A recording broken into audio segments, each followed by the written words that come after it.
사장님, 그 빵 버리실 거면 저희 하나만 주시면 안 될까요? 비바람이 몰아치던 밤, 7살 아이가 5살 동생을 안고 편의점 바닥에 무릎을 꿇었습니다. 아이의 가녀린 팔뚝에는 누군가에게 모질게 맞은 상처들이 가득했죠. 그 참혹한 모습을 구석자리에서 지켜보던 한 허름한 노인. 그는 아이가 떨어뜨린 피 묻은 손수건을 본 순간 쥐고 있던 젓가락을 두 동강 내버렸습니다. 어떤 짐승만도 못한 놈이 이렇게 어린 아이들에게. 분노로 두 눈이 뒤집힌 노인. 그날 밤 15년간 숨어 지내던 동네의 초라한 늙은이는 낡은 점퍼를 벗어 던집니다. 아무도 몰랐습니다. 이 냄새나는 늙은이가 대한민국 경제를 쥐락펴락하는 거대 그룹의 명예회장이라는 사실을 말입니다. 건드려선 안 될 호랑이의 잠을 깨운 자들의 처절한 말로. 사연 시작 전 구독과 좋아요 눌러주세요. 오늘의 사연 지금 시작합니다. 비 내리는 늦가을 밤이었습니다. 차가운 바람이 편의점 유리창을 때리며 낡은 창틀이 요란하게 덜컹거렸는데 저는 낡은 점퍼 깃을 세운 채 구석 자리에 앉아 뜨거운 컵라면 국물을 넘기고 있었지요. 15년째 매일같이 반복해온 그저 숨만 쉬며 버티는 무의미한 일상이었습니다.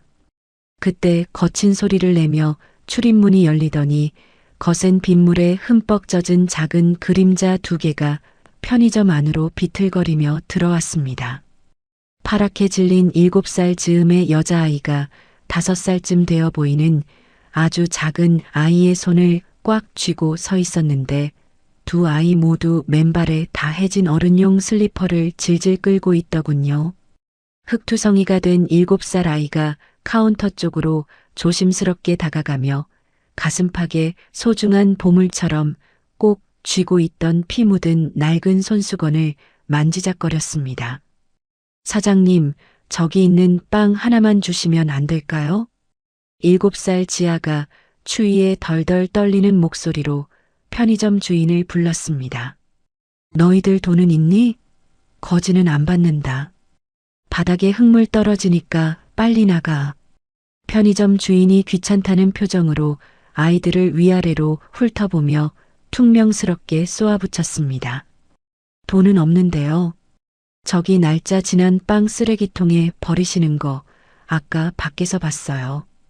우리 동생이 어제부터 물 한 모금도 못 마시고 아무것도 못 먹어서 배가 너무 고프대요. 어차피 버리시는 거면 저 하나만 주시면 안 될까요? 저는 안 먹어도 되니까 동생만 먹일게요. 지아가 주인의 눈치를 살피며 기어들어가는 목소리로 애원하자 아이의 어깨가 눈에 띄게 파르르 떨렸습니다. 야, 이 녀석들아. 날짜 지난 것도 다 본사의 반품해서 돈 받아야 하는 물건이야. 너희들 냄새나니까 바닥 더럽히지 말고 빨리 나가라. 재수없게 장사 망친다. 편의점 주인이 손을 휘휘 저으며 카운터 밖으로 나와 아이들을 거칠게 밀어내려 했습니다. 그 순간 지아의 등 뒤에 잔뜩 웅크리고 숨어있던 작은 아이가 고개를 빼꼼 내밀더군요. 빗물에 젖어 이마에 딱 달라붙은 머리카락 사이로 커다랗고 겁먹은 눈망울이 저를 향하는데 제 심장이 바닥으로 쿵 하고 무섭게 떨어지는 충격을 받았습니다. 15년 전 빗길 교통사고로 억울하게 잃은 제 어린 딸의 마지막 표정이 그 작은 아이의 얼굴 위로 선명하게 겹쳐지며 저도 모르게 손에 쥐고 있던 나무젓가락을 두 동강으로 뚝 부러뜨리고 말았습니다. 아저씨 무서워. 언니 우리 그냥 가자. 나 배 안 고파. 5살 지우가 눈물을 터뜨리며 지아의 낡은 옷자락을 잡아당겼습니다. 안 돼. 너 아까 배고파서 길에서 토하고 쓰러졌잖아. 사장님 제발요. 제가 내일 아침 일찍 여기 와서 편의점 앞 청소 다 할게요. 빵 하나만 주세요. 지아가 차가운 바닥에 무릎을 꿇고 두 손을 싹싹 빌며 필사적으로 매달렸습니다. 더는 그 비참한 모습을 가만히 지켜볼 수 없어 저는 자리에서 벌떡 일어나 주머니 깊숙한 곳에 꼬깃꼬깃 접어두었던 5만 원권 지폐 한 장을 꺼내 카운터 위로 거칠게 내리쳤습니다. 이보쇼 사장, 어린애들이 배가 고프다는데 어른이 되어서 그렇게 매몰차게 굴어야 속이 시원합니까? 제가 편의점 주인을 매섭게 노려보며 차갑게 쏘아붙였습니다. 아니 댁이 뭔데 남의 장사에 참견입니까? 돈 내고 사줄 것도 아니면서 기분 나쁘게 소리를 지르고 난리야. 편의점 주인이 지지 않고 삿대질을 하며 목소리를 높이더군요. 잔말 말고 이 돈으로 저기 온장고에 있는 따뜻한 호빵이랑 우유 싹 다 계산합시다. 남는 돈은 필요 없으니 당신 가지쇼. 저는 온장고 문을 활짝 열고 김이 모락모락 나는 호빵 4개와 따뜻한 병 우유 2개를 꺼내 아이들의 차가운 품에 가득 안겨주었습니다. 5만 원짜리 지폐를 힐끗 확인한 편의점 주인이 헛기침을 하며 카운터 안으로 쏙 들어가는 꼴을 보니 헛웃음이 다 났습니다. 얘들아, 저기 구석 자리에 가서 편하게 앉아라. 할아버지가 껍질 까줄 테니까 천천히 먹어. 아무도 안 뺏어 먹으니까 안심하고. 제가 얼어붙어 있는 지아의 좁은 어깨를 따뜻하게 감싸며 다정하게 말하자 지아는 믿기 힘들다는 표정으로 제 눈치를 살피더니 조심스럽게 플라스틱 의자에 엉덩이를 걸쳤습니다. 저는 뜨거운 호빵을 반으로 갈라 입으로 후후 불어 식힌 다음 지우의 작은 2손에 쥐어주었지요. 많이 뜨거우니까 조금씩 호흡 불어서 베어 먹어라. 며칠 굶었다고 급하게 먹으면 체할라. 지우가 허겁지겁 파치 든 호빵을 입안으로 마구 밀어넣기 시작했습니다. 지아도 제가 뚜껑을 열어 건넨 우유를 숨도 쉬지 않고 단숨에 들이키는데 아이들이 허기를 채우는 모습을 가만히 지켜보자니 날고해진 소매 틈으로 앙상하게 마른 손목 위로 시퍼런 멍 자국들이 선명하게 눈에 들어왔습니다. 가슴 한구석이 날카로운 칼날에 푹 찔린 듯 지독하게 아려오더군요. 천천히 먹어라. 빵은 얼마든지 더 사줄 수 있으니까. 그런데 너희들 이 늦은 밤중에 부모님은 어디 계시고 둘이서만 밖을 돌아다니는 거니? 제가 휴지로 지우의 입가에 묻은 파탄금을 닦아주며 조심스럽게 물었습니다. 우유를 마시던 지아가 빵을 탁자 위에 내려놓고 고개를 푹 숙였습니다. 엄마 아빠는 이제 이 세상에 없어요. 며칠 전에 2분이 같이 차 타고 가다가 절벽에서 떨어져서 하늘나라로 갔대요. 지아의 너무나도 덤덤한 목소리에 제 가슴이 덜컥 내려앉으며 숨이 턱 막혔습니다. 부모님이 2분 다 한꺼번에 돌아가셨다고? 그럼 너희를 돌봐줄 다른 어른은 아무도 없니? 할머니나 할아버지라든가 이모 삼촌은? 제가 애써 떨리는 목소리를 꾹 감추며 다급하게 물었습니다. 할아버지 할머니는 저희 태어나기 전에 돌아가셨고 아빠 동생인 고모가 딱 하나 있어요. 그런데 장례식 끝나자마자 고모가 우리 짐을 다 밖으로 던지면서 이제 너희들 알아서 길바닥에서 살라고 집에서 내쫓았어요. 고개를 숙인 지아의 커다란 눈에서 굵은 눈물방울이 허벅지 위로 뚝뚝 떨어지며 바지를 적셨습니다. 고모가 너희를 집 밖으로 내쫓았다고? 집 핏줄인 이 어린 핏덩이들을 비오는 거리에 내몰았단 말이냐? 세상 천지에 어떻게 그런 독한 여자가 다 있단 말이냐? 제가 도저히 믿을 수 없다는 듯 언성을 높여 되물었습니다. 고모가 우리 집 비밀번호도 다 바꾸고 아빠 통장이랑 도장 다 뺏어갔어요. 우리 보고는 쓸모없는 벌레 같다고 당장 고아원이나 가버리라고 소리쳤어요. 지아가 눈물을 훔치며 억울한 목소리로 대답했습니다. 제가 내 집이라고 안 간다고 울면서 버티니까 빗자루로 여기를 막 때렸어요. 옆에서 우는 동생도 발로 찼어요. 지아가 덜덜 떨리는 손으로 소매를 걷어 올리자 작은 팔뚝 전체를 징그럽게 덮고 있는 상처들이 적나라하게 드러났습니다. 단순한 방임이 아니라 지독한 폭행과 모진 구박의 흔적임이 분명했지요. 같은 피를 나눈 인간이 부모 잃은 조카들에게 이토록 잔인한 짓을 저질렀다는 사실에 머리끝까지 끓어오르는 분노를 주체할 수 없어 테이블 아래로 두 주먹을 피가 통하지 않을 정도로 꽉 쥐었습니다. 당장이라도 그 짐승만도 못한 고모라는 여자를 찾아가 목을 비틀어버리고 싶은 심정이었습니다. 언니나 빵 다 먹으니까 너무 졸려. 우리 오늘은 어디서 자? 배를 가득 채운 지우가 눈을 비비며 꾸벅꾸벅 졸더니 지아의 무릎에 머리를 툭 기댔습니다. 조금만 참아 지우야. 비 그치면 저기 앞 공원 미끄럼틀 지붕 안에 들어가서 자자. 거기는 비 안 맞아. 지아가 덜덜 떨리는 차가운 손으로 지우의 작은 등을 토닥였습니다.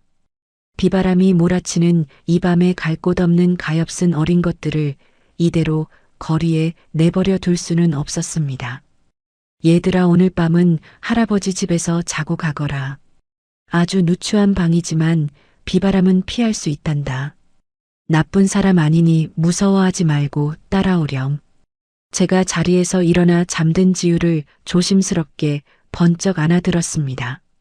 지아는 잠시 망설이며 저를 빤히 쳐다보더니 이내 제 낡은 점퍼 자락을 작은 손으로 꼭 쥐며 고개를 끄덕이더군요. 편의점에서 멀지 않은 좁고 어두운 골목길을 지나 제가 15년째 죽은 사람처럼 숨어 지내는 허름한 단칸방으로 들어왔습니다. 방바닥이 얼음장처럼 차가웠지만 바깥의 매서운 비바람은 막아줄 수 있었지요. 옷이 다 젖어서 그대로 자면 큰 감기 들겠다. 이거라도 입어라. 저는 장롱을 뒤져 제 낡고 두꺼운 스웨터 두 벌을 꺼냈습니다. 아이들의 젖은 옷을 조심스럽게 벗기고 마른 수건으로 머리에 물기를 꼼꼼하게 닦아주며 스웨터를 입혔습니다. 제 옷을 입은 아이들은 품이 너무 커서 마치 커다란 담요를 덮어 쓴 모습이었습니다. 방바닥에 두꺼운 솜니부를 두 겹으로 깔아주며 아이들을 눕혔습니다. 이제 따뜻할 테니까 이불 덮고 푹 자거라. 할아버지가 밤새 지켜줄 테니 아무도 너희들 안 괴롭힐 거다. 제가 이불을 턱 밑까지 꼼꼼하게 덮어주며 아이들을 다독였습니다. 푹신한 이불에 누운 지우는 1분도 되지 않아 쌕쌕거리는 숨소리를 내며 깊은 잠에 빠졌습니다. 하지만 지아는 잔뜩 경계하는 짐승 같은 눈빛으로 방 안을 두리번거리며 쉽게 눈을 감지 못하더군요. 할아버지 진짜 나쁜 사람 아니죠? 우리 내일 아침에 고아원에 몰래 데려갈 거 아니죠? 지아가 이불 끝을 꽉 쥐고 불안에 떠는 목소리로 물었습니다. 절대 안 그런다. 할아버지가 목숨을 걸고 약속하마. 너희들 싫다는 곳에는 절대 안 보낼 테니까 맘 편히 자거라. 제가 지아의 거친 머릿결을 천천히 쓰다듬으며 단호하게 대답했습니다. 제 굳은 진심이 통했는지 지아의 굳어있던 어깨가 서서히 풀리며 스르르 눈을 감았습니다. 며칠간 길거리를 헤매며 겪은 고단함에 지쳤는지 지아 역시 곧 깊은 잠에 빠져들었습니다. 저는 곤히 잠든 두 아이의 얼굴을 한참 동안 물끄러미 바라보았습니다. 세상의 모진 풍파를 맨몸으로 견뎌낸 가엾고 불쌍한 천사들이었지요. 방 한구석에 널어둔 아이들의 젖은 옷가지를 정리하던 중 지아가 편의점에서부터 손에 꼭 쥐고 있던 낡은 손수건이 바닥으로 툭 떨어졌습니다. 피와 진흙으로 심하게 얼룩진 손수건을 주워 조심스럽게 펼치는 순간 제 심장이 미친 듯이 거세게 뛰기 시작했습니다. 손수건 오른쪽 아래 모서리에 노란 실로 희미하게 수놓은 이니셜 영문 글자가 선명하게 눈에 들어왔습니다. 그것은 10년 전 제가 직접 이니셜을 새겨 선물했던 바로 그 손수건이었지요. 이건 분명히 윤호의 손수건인데 이게 왜 여기에 있지? 설마 이 불쌍한 아이들이 윤호의 딸들이란 말인가? 제 입에서 짐승의 앓는 소리 같은 떨리는 탄식을 뱉어냈습니다.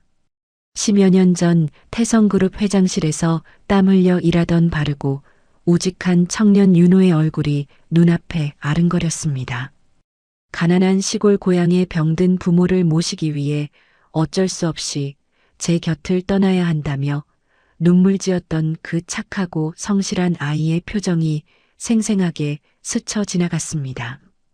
제가 직접 대학 장학금을 대주며 친아들처럼 아꼈던 윤호가 이 아이들의 아빠가 맞다면 절벽에서 떨어져 허무하게 죽었다는 건데 도저히 믿을 수 없는 잔인한 현실이었습니다.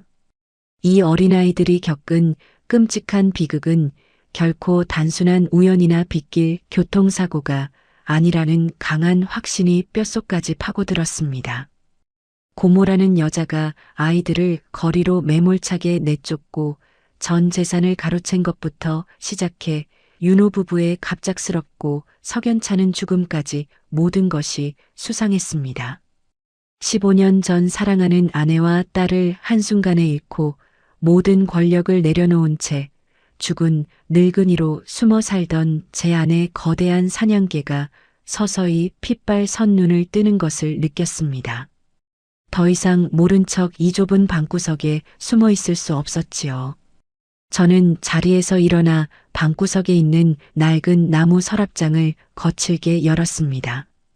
가장 밑바닥에 신문지로 겹겹이 싸서 깊숙이 숨겨두었던 구형 폴더폰과 배터리를 꺼냈습니다. 15년 동안 단 한 번도 전원을 켜지 않고 세상과 단절시켰던 과거의 물건이었습니다. 분노에 덜덜 떨리는 손으로 배터리를 끼워 넣고 전원 버튼을 꾹 누르자 묵직한 진동과 함께 액정에 파란 불빛이 들어왔습니다. 길고 길었던 제 은둔의 시간이 끝이 나고 다시 거대한 피바람이 불어오는 순간이었습니다. 다음 날 아침 창틈으로 스며드는 옅은 햇살에 눈을 떴습니다. 밤새 뒤척이던 지아와 지우는 두꺼운 솜니불 속에서 서로를 꼭 껴안은 채 새근새근 곤히 자고 있었지요. 저는 행여나 아이들이 깰까봐 까치발을 들고 부엌으로 나가 찬장에 남은 찬밥을 긁어 모아 냄비에 불을 올렸습니다. 구수한 누룽지 냄새가 좁은 단칸방을 가득 채울 때쯤 지아가 부스스 눈을 비비며 일어났습니다. 할아버지, 맛있는 냄새가 나요. 지아가 코를 킁킁거리며 제 곁으로 다가왔습니다. 잘 잤느냐? 밤새 비바람이 차가웠을 텐데 감기는 안 들었나 모르겠구나. 동생 깨워서 세수하고 오너라. 따뜻하게 누룽지 끓여놨으니 배부터 채우자꾸나. 제가 국자로 냄비를 저으며 인자하게 웃어 보였습니다. 아이들이 허겁지겁 누룽지를 비워내는 모습을 흐뭇하게 지켜보던 저는 자리에서 일어나 낡은 점퍼를 걸치고 밖으로 나왔습니다. 밤새 충전해둔 구형 폴더폰을 주머니에 찔러 넣은 채 인적이 드문 골목길 구석으로 걸음을 옮겼습니다. 심호흡을 깊게 한번 내쉬고 단축번호 1번을 꾹 눌렀지요. 신호음이 2번 울리기도 전에 상대방이 전화를 받았습니다. 여보세요. 누구십니까? 수화기 너머로 들려오는 중후하고 묵직한 목소리. 과거 태성그룹 회장 시절 제 오른팔이었던 최 실장이었습니다. 15년이라는 세월이 흘렀지만 그의 목소리는 여전히 듬직하더군요. 최 실장, 나네. 강태성이야. 제가 낮게 가라앉은 목소리로 입을 열었습니다. 수화기 너머에서 쨍그랑하고 유리잔이 바닥에 깨지는 소리가 요란하게 울렸습니다. 회장님, 정말 회장님이십니까? 세상에 살아계셨군요. 제가 지난 15년 동안 회장님을 찾으려고 온 세상을 다 뒤졌습니다. 최 실장이 울음이 섞인 목소리로 소리치며 말을 더듬었습니다. 긴 말할 시간 없네. 자니가 지금 당장 알아봐줘야 할 일이 있어. 내 후원을 받던 윤호라는 직원이 며칠 전 빗길 교통사고로 사망한 것 같네. 그 사고의 정확한 경위와 담당 경찰서의 수사 기록을 샅샅이 뒤져주게. 제가 차가운 시멘트 벽에 등을 기대며 날카롭게 지시했습니다. 윤호라면 10여 년 전 고향으로 내려갔던 그 연구원 말씀이십니까? 당장 그룹 정보망을 총동원해서 알아보겠습니다. 최 실장이 곧바로 평정심을 되찾고 업무 모드로 돌아서며 대답했습니다. 그리고 윤호의 여동생, 그 여자에 대해서도 머리끝부터 발끝까지 다 털어주게. 그 여자가 지금 어디서 무엇을 하고 있는지, 얽힌 놈들은 없는지 하나도 빠짐없이 오늘 안으로 내게 보고해. 제가 주먹을 꽉 쥐며 핏발선 목소리로 명령을 내렸습니다. 전화를 끊은 저는 곧바로 옆집에 사는 이웃 노부부의 집 문을 두드렸습니다. 평소 저에게 김치며 반찬을 나누어 주시던 인심 좋은 분들이었지요. 어르신, 제가 오늘 급하게 멀리 다녀올 곳이 생겼습니다. 염치 없지만 우리 집에 있는 어린 손녀들 두어 시간만 돌봐주실 수 있겠습니까? 제가 허리를 깊이 숙이며 부탁하자 할머니가 환하게 웃으며 흔쾌히 고개를 끄덕이셨습니다. 아이들을 안전한 곳에 맡겨둔 저는 서둘러 버스를 타고 윤호 부부가 살았던 동네로 향했습니다. 허름한 노인 행색을 유지한 채 도착한 윤호네 본가 앞은 이미 굳게 문이 잠겨 있었습니다. 마당에는 쓰레기 봉투가 아무렇게나 나뒹굴고 있었지요. 그때 마침 골목을 쓸고 있던 동네 통장 아주머니와 눈이 마주쳤습니다. 아주머니, 혹시 이 집에 살던 사람들 어디로 갔는지 아십니까? 제가 빚을 좀 받을 게 있어서 멀리서 찾아왔는데 문이 잠겨 있네요. 제가 일부러 구부정하게 허리를 숙이며 짐짓 앓는 소리를 냈습니다. 아이고, 할아버지 헛걸음하셨네. 이 집 젊은 부부 며칠 전에 차 사고로 둘 다 죽었어요. 장례 치른 지가 언젠데 아직도 모르셨어요. 통장 아주머니가 빗자루를 벽에 기대며 혀를 끌듯 찼습니다. 사고로 죽었다고요? 그럼 그 집에 있던 어린 딸내미들은 어떻게 되었답니까? 제가 놀란 척 눈을 크게 뜨며 물었습니다. 그게 참 기가 막혀요. 죽은 남편 여동생이라는 여자가 장례식 끝나기도 전에 부동산에 집을 금매로 내놓더라고요. 그러더니 험악하게 생긴 남자들이랑 고급 외제차를 타고 와서는 아이들을 어디론가 쫓아내버렸지 뭐예요. 동네 사람들이 말려도 소용없었어요. 그 여자 눈빛이 아주 살모사 같아서 무서워 다들 피했다니까요. 통장 아주머니가 주변을 두리번거리며 목소리를 낮추어 속삭였습니다. 동생 부부가 죽자마자 집을 팔아치우고 정체불명의 남자들을 대동했다는 사실에 제 머릿속에서 경고음이 요란하게 울리기 시작했습니다. 그 여자가 단순한 탐욕으로 아이들을 내쫓은 것이 아님이 분명했습니다. 그때 제 주머니에서 구형 폴더폰이 요란하게 진동했습니다. 옆집 할머니의 다급한 목소리가 수화기를 뚫고 나올 듯 크게 울렸습니다.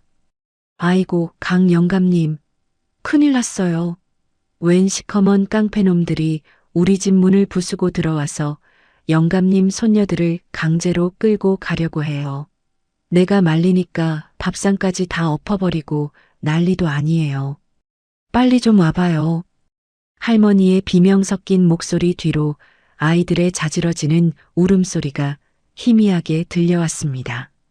제 눈앞이 새하얗게 변하며 온몸의 피가 차갑게 식어내리는 기분이었습니다.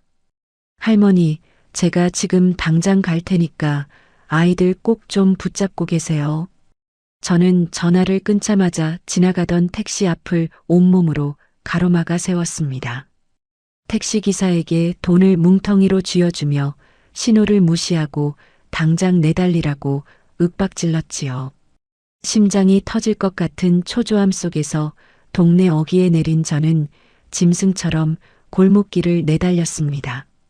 옆집 할머니네 대문은 이미 박살이 나 있었고 마당에는 깨진 화분과 장독대 파편이 어지럽게 널려 있었습니다. 이거 나요. 우리 안 갈 거야. 할아버지 살려주세요. 검은 양복을 입은 건장한 사내 두 명이 지아와 지우의 목덜미를 짐짝처럼 틀어지고 대문 밖으로 질질 끌고 나오는 현장을 목격했습니다. 지아가 사내의 팔을 물어뜯으며 발버둥 쳤지만 어림도 없었지요.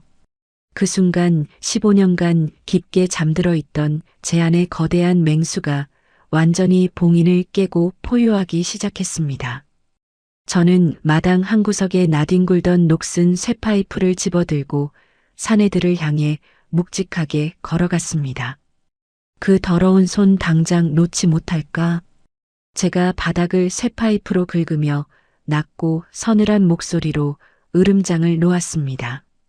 뭐야 이 늙은이는. 명줄 길게 이어가고 싶으면 당장 비켜. 지아의 머리채를 잡고 있던 덩치 큰 사내가 비릿하게 웃으며 제게 삿대질을 했습니다. 저는 더 이상 주저하지 않았습니다. 젊은 시절 거친 바닥에서부터 주먹 하나로 거대한 그룹을 일궈냈던 저였습니다. 늙고 병든 노인의 행색을 하고 있었지만 제 몸이 기억하는 본능은 여전히 날카롭게 살아 있었지요. 저는 순식간에 거리를 좁혀 들어가 쇠파이프를 쥔 손목에 반동을 주어 사내의 무릎 뒤쪽 오금을 정확하고 강하게 가격했습니다. 우두둑하는 둔탁한 파열음과 함께 덩치 큰 사내가 비명을 지르며 그 자리에 무릎을 꿇고 고꾸라졌습니다. 이 미친 영감이. 지우를 안고 있던 다른 사내가 놀라 아이를 바닥에 내팽개치고 주먹을 휘두르며 제게 달려들었습니다. 저는 날렵하게 고개를 숙여 주먹을 피한 뒤 쇠파이프의 끝부분으로 사내의 명치를 묵직하게 찔러 올렸습니다. 헉하는 소리와 함께 사내가 눈을 까뒤집고 거품을 물며 바닥에 쓰러졌습니다. 단 두 번의 일격으로 건장한 사내 둘을 완벽하게 제압한 저는 공포에 질려 바들바들 떠는 지아와 지우를 제 넓은 등 뒤로 단단히 숨겼습니다. 괜찮다. 이제 아무도 너희들을 해치지 못해. 할아버지가 다 혼내줬으니까 울지 말거라. 제가 쇠파이프를 쥔 채 거칠게 숨을 몰아쉬며 아이들을 다독였습니다. 바닥에 쓰러져 신음하던 사내의 안주머니에서 두툼한 서류 봉투 하나가 삐져나온 것이 눈에 띄었습니다.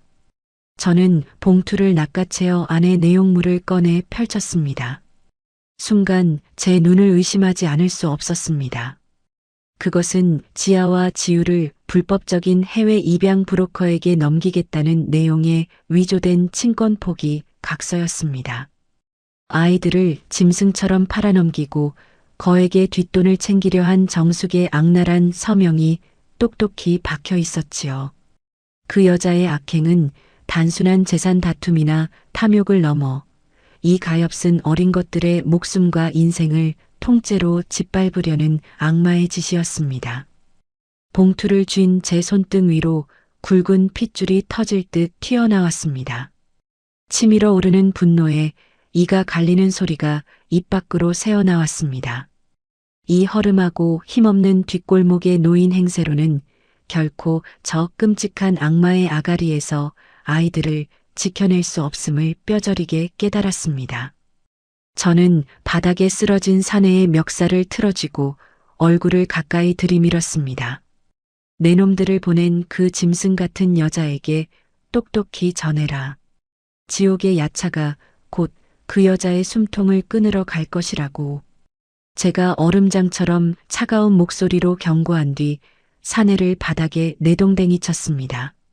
저는 두려움에 떠는 지아와 지우의 작은 손을 양손에 꽉 쥐고 제 낡은 단칸방으로 돌아왔습니다. 구석에 처박혀 있던 오래된 나무 옷장 문을 열었습니다. 15년 전 아내와 딸의 장례식장에서 마지막으로 입고 두 번 다시 꺼내지 않았던 칠흑같이 검은 맞춤 정장이 짙은 곰팡내를 풍기며 걸려 있었습니다. 저는 낡은 점퍼를 벗어 던지고 천천히 검은 정장으로 갈아입었습니다. 거울 속에 비친 제 모습은 더 이상 슬픔에 빠져 숨어 지내던 늙고 병든 노인이 아니었습니다. 모든 것을 짓밟고 일어섰던 태성그룹의 피도 눈물도 없는 총수, 강태성이 다시 깨어난 것입니다. 얘들아, 이제 진짜 집으로 가자. 할아버지가 세상에서 제일 안전한 성을 만들어주마. 제가 넥타이를 단단히 조여매며 아이들에게 손을 내밀었습니다. 지아와 지우는 낯설게 변한 제 모습에 잠시 멈칫하더니 이내 제 단단한 양손을 꽉 마주 잡았습니다. 아이들을 이끌고 비좁은 골목 어귀로 걸어 나오자 칠흑처럼 검고 거대한 최고급 세단 한 대가 비상등을 켠 채 대기하고 있었습니다. 차문에 기대어 초조하게 시계를 보던 최 실장이 저를 발견하고는 황급히 달려와 90도로 허리를 꺾어 인사했습니다. 회장님, 모시러 왔습니다. 최 실장이 떨리는 손으로 뒷좌석의 문을 정중하게 열었습니다. 저는 등 뒤에 숨어 겁먹은 눈으로 차를 올려다보는 지아와 지우를 먼저 좌석 깊숙이 밀어 넣었습니다. 그리고 저 역시 흔들림 없는 눈빛으로 제 본래의 자리인 그 넓은 뒷좌석에 올라탔습니다. 차 문이 묵직한 소리를 내며 닫히는 순간 15년간 저를 짓누르던 모든 과거의 사슬이 끊어지고 새로운 피바람이 불어올 것을 직감했습니다. 무자비한 사냥이 시작되는 순간이었습니다. 태성그룹 본사 꼭대기층에 마련된 최고급 비밀 안가로 거처를 옮긴 지 이틀이 지났습니다. 벽면 전체가 통유리로 되어 있어 도시의 야경이 한눈에 내려다 보이는 넓은 거실에서 지아와 지우는 푹신한 카펫 위에 엎드려 조심스럽게 그림을 그리고 있었지요. 며칠 전만 해도 비바람을 맞으며 거리를 헤매던 아이들이 깨끗한 옷을 입고 안전한 곳에서 숨을 쉬고 있다는 사실에 제 굳은 얼굴에도 옅은 미소가 번졌습니다. 그때 육중한 참나무 문이 열리며 최 실장이 굳은 표정으로 서류 가방을 들고 들어왔습니다. 회장님, 지시하신 관할 경찰서의 수사 기록을 전부 빼왔습니다. 최 실장이 제 앞에 대리석 탁자 위에 두툼한 서류 뭉치를 조심스럽게 내려놓으며 보고했습니다. 저는 아이들이 듣지 못하도록 최 실장을 이끌고 안쪽의 밀실로 걸음을 옮겼습니다. 방음문이 닫히자마자 저는 탁자 위에 서류를 거칠게 집어들어 첫 장부터 샅샅이 훑어내려갔습니다. 경찰 수사 기록에는 빗길 미끄러짐으로 인한 단순 절벽 추락사로 종결되어 있군. 브레이크 파열 흔적이나 다른 외부 요인은 전혀 없었다고 적혀 있어. 이게 말이 된다고 생각하나? 제가 서류를 탁자 위로 던지며 매섭게 쏘아붙였습니다. 담당 형사인 김 형사가 사건을 조작하고 덮은 것이 확실합니다. 저희 정보원들이 경찰서 내부를 뒤진 결과 김 형사가 정숙에게 거액의 뇌물을 받고 사고 차량에 있던 영상 기록 장치의 메모리 조각을 고의로 산산조각 내어 쓰레기장에 폐기한 정황을 확인했습니다. 최 실장이 고개를 숙이며 침통한 목소리로 대답했습니다. 그 쓰레기장을 모조리 뒤져서라도 부서진 조각들을 당장 찾아오게. 그룹 내 최고의 컴퓨터 복원팀을 전부 동원해서 밤을 새워서라도 그 안에 담긴 진실을 무조건 살려내. 제가 주먹으로 탁자를 강하게 내리치며 호통을 쳤습니다. 최 실장은 즉시 방을 나가 지시를 내렸고 태성그룹의 막대한 자금력과 정보망이 괴물처럼 움직이기 시작했습니다. 불과 하루가 지나지 않아 최 실장이 영상이 재생되는 휴대용 컴퓨터를 들고 밀실로 뛰어들어왔습니다. 산산조각이 났던 손톱만 한 메모리 파편들을 현미경으로 들여다보며 물리적으로 이어 붙여 기적처럼 살려낸 사고 당일의 영상이었습니다. 화면 속에는 윤호 부부의 집 앞 주차장이 보였고 출발을 준비하는 두 사람 곁으로 고모 정숙이 환하게 웃으며 다가오는 모습이 찍혀 있었습니다. 오빠, 장거리 운전 피곤할 텐데 내가 약국에서 사온 이 피로회복제 마시고 출발해. 새언니도 하나 마시고. 정숙이 가증스러운 미소를 지으며 갈색 유리병 2개를 윤호 부부에게 건네는 음성이 컴퓨터 스피커를 통해 흘러나왔습니다. 아무런 의심 없이 그 병을 받아 단숨에 들이켜는 윤호의 순박한 얼굴을 보는 순간 제 억장이 무너져 내리는 듯 했습니다. 저 독사 같은 년이 감히 핏줄에게 수면제를 먹였단 말이냐? 제가 모니터를 부술듯이 노려보며 짐승처럼 으르렁거렸습니다. 그것뿐만이 아닙니다. 차량 정비소의 내역을 추적해 본 결과 정숙이 사고 전날 정비소 직원을 거액으로 매수하여 윤호군 차량의 브레이크 장치를 인위적으로 마모시킨 명백한 증거와 송금 내역까지 전부 확보했습니다.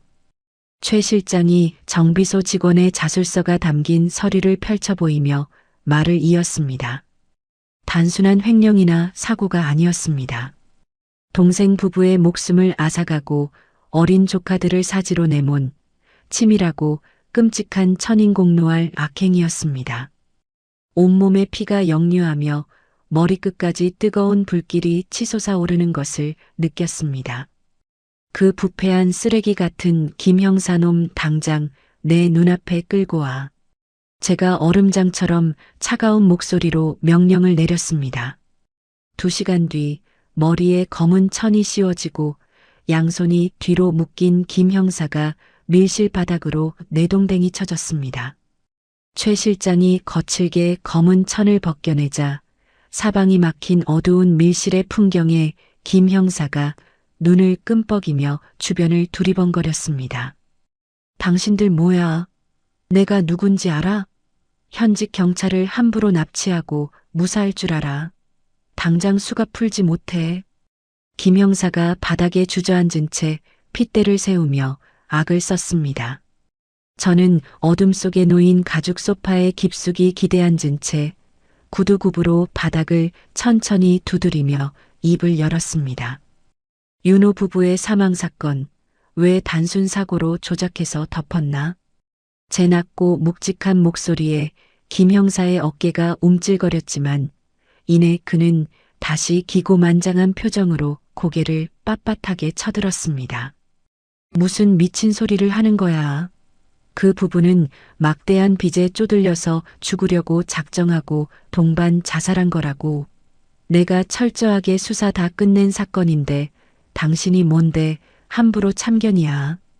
끝까지 거짓말을 늘어놓으며 저를 기만하려는 김 형사의 가증스러운 태도에 저는 소파 옆 탁자에 놓여있던 묵직한 찻잔을 집어들어 김 형사의 발밑으로 강하게 집어던졌습니다. 쨍그랑하는 파공음과 함께 날카로운 사기 조각들이 김 형사의 얼굴로 튀어올랐습니다. 거짓말 작작해라. 제가 자리에서 벌떡 일어나 김 형사의 멱살을 틀어쥐고 번쩍 들어 올렸습니다.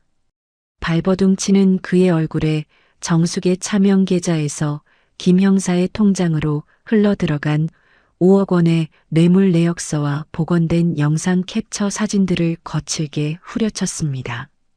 내 놈의 더러운 통장에 꽂힌 5억 원. 이 돈을 받고 수면제와 브레이크 파손 증거를 덮어 내 놈이 경찰 제복을 입고도 어린아이들의 부모를 죽인 살인마를 세상에 풀어준 것이냐?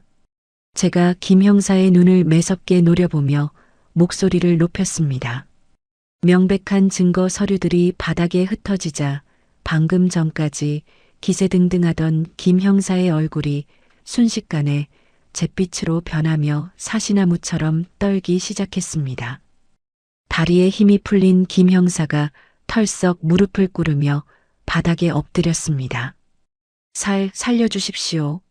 저는 그저 돈을 준다기에 눈 딱 감고 모른 척만 했을 뿐입니다. 정숙이 동생 부부의 50억 원짜리 생명보험금을 노리고 치밀하게 꾸민 살인입니다. 저는 뒤처리만 해준 죄밖에 없습니다. 김 형사가 바닥에 머리를 찌우며 다급하게 진실을 자백했습니다. 경찰인 내 놈이 그 여자 하나가 무서워서 증거를 인멸했단 말이냐. 그 여자의 뒤를 봐주는 진짜 배우가 누구인지 당장 불어. 제가 김 형사의 정수리를 내려다보며 차갑게 다그쳤습니다. 흑곰파입니다. 신의 유흥가를 꽉 잡고 있는 거대 폭력 조직인데 정숙의 내연남이 그 조직의 중간 보스입니다. 어르신이 며칠 전에 그놈들 부하들을 때려 눕히고 아이들을 데려갔다는 사실을 알고 지금 앙심을 품고 이 건물까지 쫓아오고 있을 겁니다.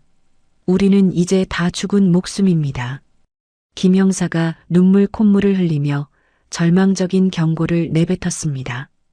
그의 말이 끝나기가 무섭게 밀실 벽면에 설치된 대형 감시 카메라 화면들이 일제히 붉은색 경고등을 깜빡이며 사이렌을 울리기 시작했습니다. 화면 속 건물 1층 출입구로 야구 방망이와 쇠파이프를 든 수십 명의 흑곰파 조직원들이 회전문 유리를 박살내며 떼지어 밀려 들어오는 끔찍한 모습이 비쳤습니다. 아이고 난 이제 죽었네. 저 무서운 놈들이 기어이 여기까지 쳐들어왔어. 모니터를 본 김 형사가 머리를 감싸 쥐고 비명을 질렀습니다. 최 실장이 허리춤에서 권총을 빼들며 제 앞을 막아섰습니다. 하지만 저는 눈 하나 깜짝하지 않고 책상 위에 놓인 무전기를 집어들었습니다. 보안팀 1층에 시궁창 쥐새끼들이 때로 몰려왔다. 태성그룹 정예 경호팀을 전면 투입해라. 단 한 놈도 살아서 제 발로 걸어나가지 못하게 만들어. 제가 무전기에 대고 낳고 무자비한 명령을 하달했습니다. 화면 속 1층 로비의 상황은 단 3분 만에 완벽하게 정리되었습니다. 제가 수년간 천문학적인 돈을 들여 키워낸 특수부대 출신의 검은 정장 경호원들이 로비 곳곳에서 쏟아져 나오더니 흉기를 휘두르는 조폭들의 팔다리를 망설임 없이 꺾어버리고 바닥에 지지겨버렸습니다. 피 한 방울 흘리지 않고 수십 명의 거구들을 바닥에 벌레처럼 엎드리게 만드는 압도적인 힘의 차이였습니다. 화면을 멍하게 바라보던 김 형사는 극도의 공포에 질려 바지에 소변을 지리며 입을 다물지 못했습니다. 똑똑히 봤느냐? 내 놈이 뒷배라고 믿고 까불던 쓰레기들의 말로를. 이게 바로 네가 감히 건드린 내가 가진 진짜 힘이다. 제가 벌벌 떠는 김 형사의 목덜미를 구두코로 지그시 누르며 싸늘하게 내뱉었습니다. 김 형사의 절망적인 비명만이 넓은 안가에 메아리치며 맴돌았습니다. 안가 1층 로비의 상황을 완벽하게 진압한 뒤 저는 밀실 바닥에 엎드려 벌벌 떠는 김 형사를 차갑게 내려다보았습니다. 최 실장, 저 쓰레기 같은 부패 경찰과 밖의 흑곰파 놈들을 모조리 우리 쪽 지하 창고에 단단히 가둬두게. 제가 구두굽으로 바닥을 올리며 단호하게 지시했습니다. 네, 회장님. 최 실장이 고개를 깊이 숙이며 깎듯이 대답했습니다. 그리고 흑곰파 놈들이 관리하는 불법 도박장과 유흥업소들의 비밀 장부를 모조리 해킹해서 경찰청장 책상 위에 익명으로 올려놔. 제가 주먹을 꽉 쥐며 명령을 이었습니다.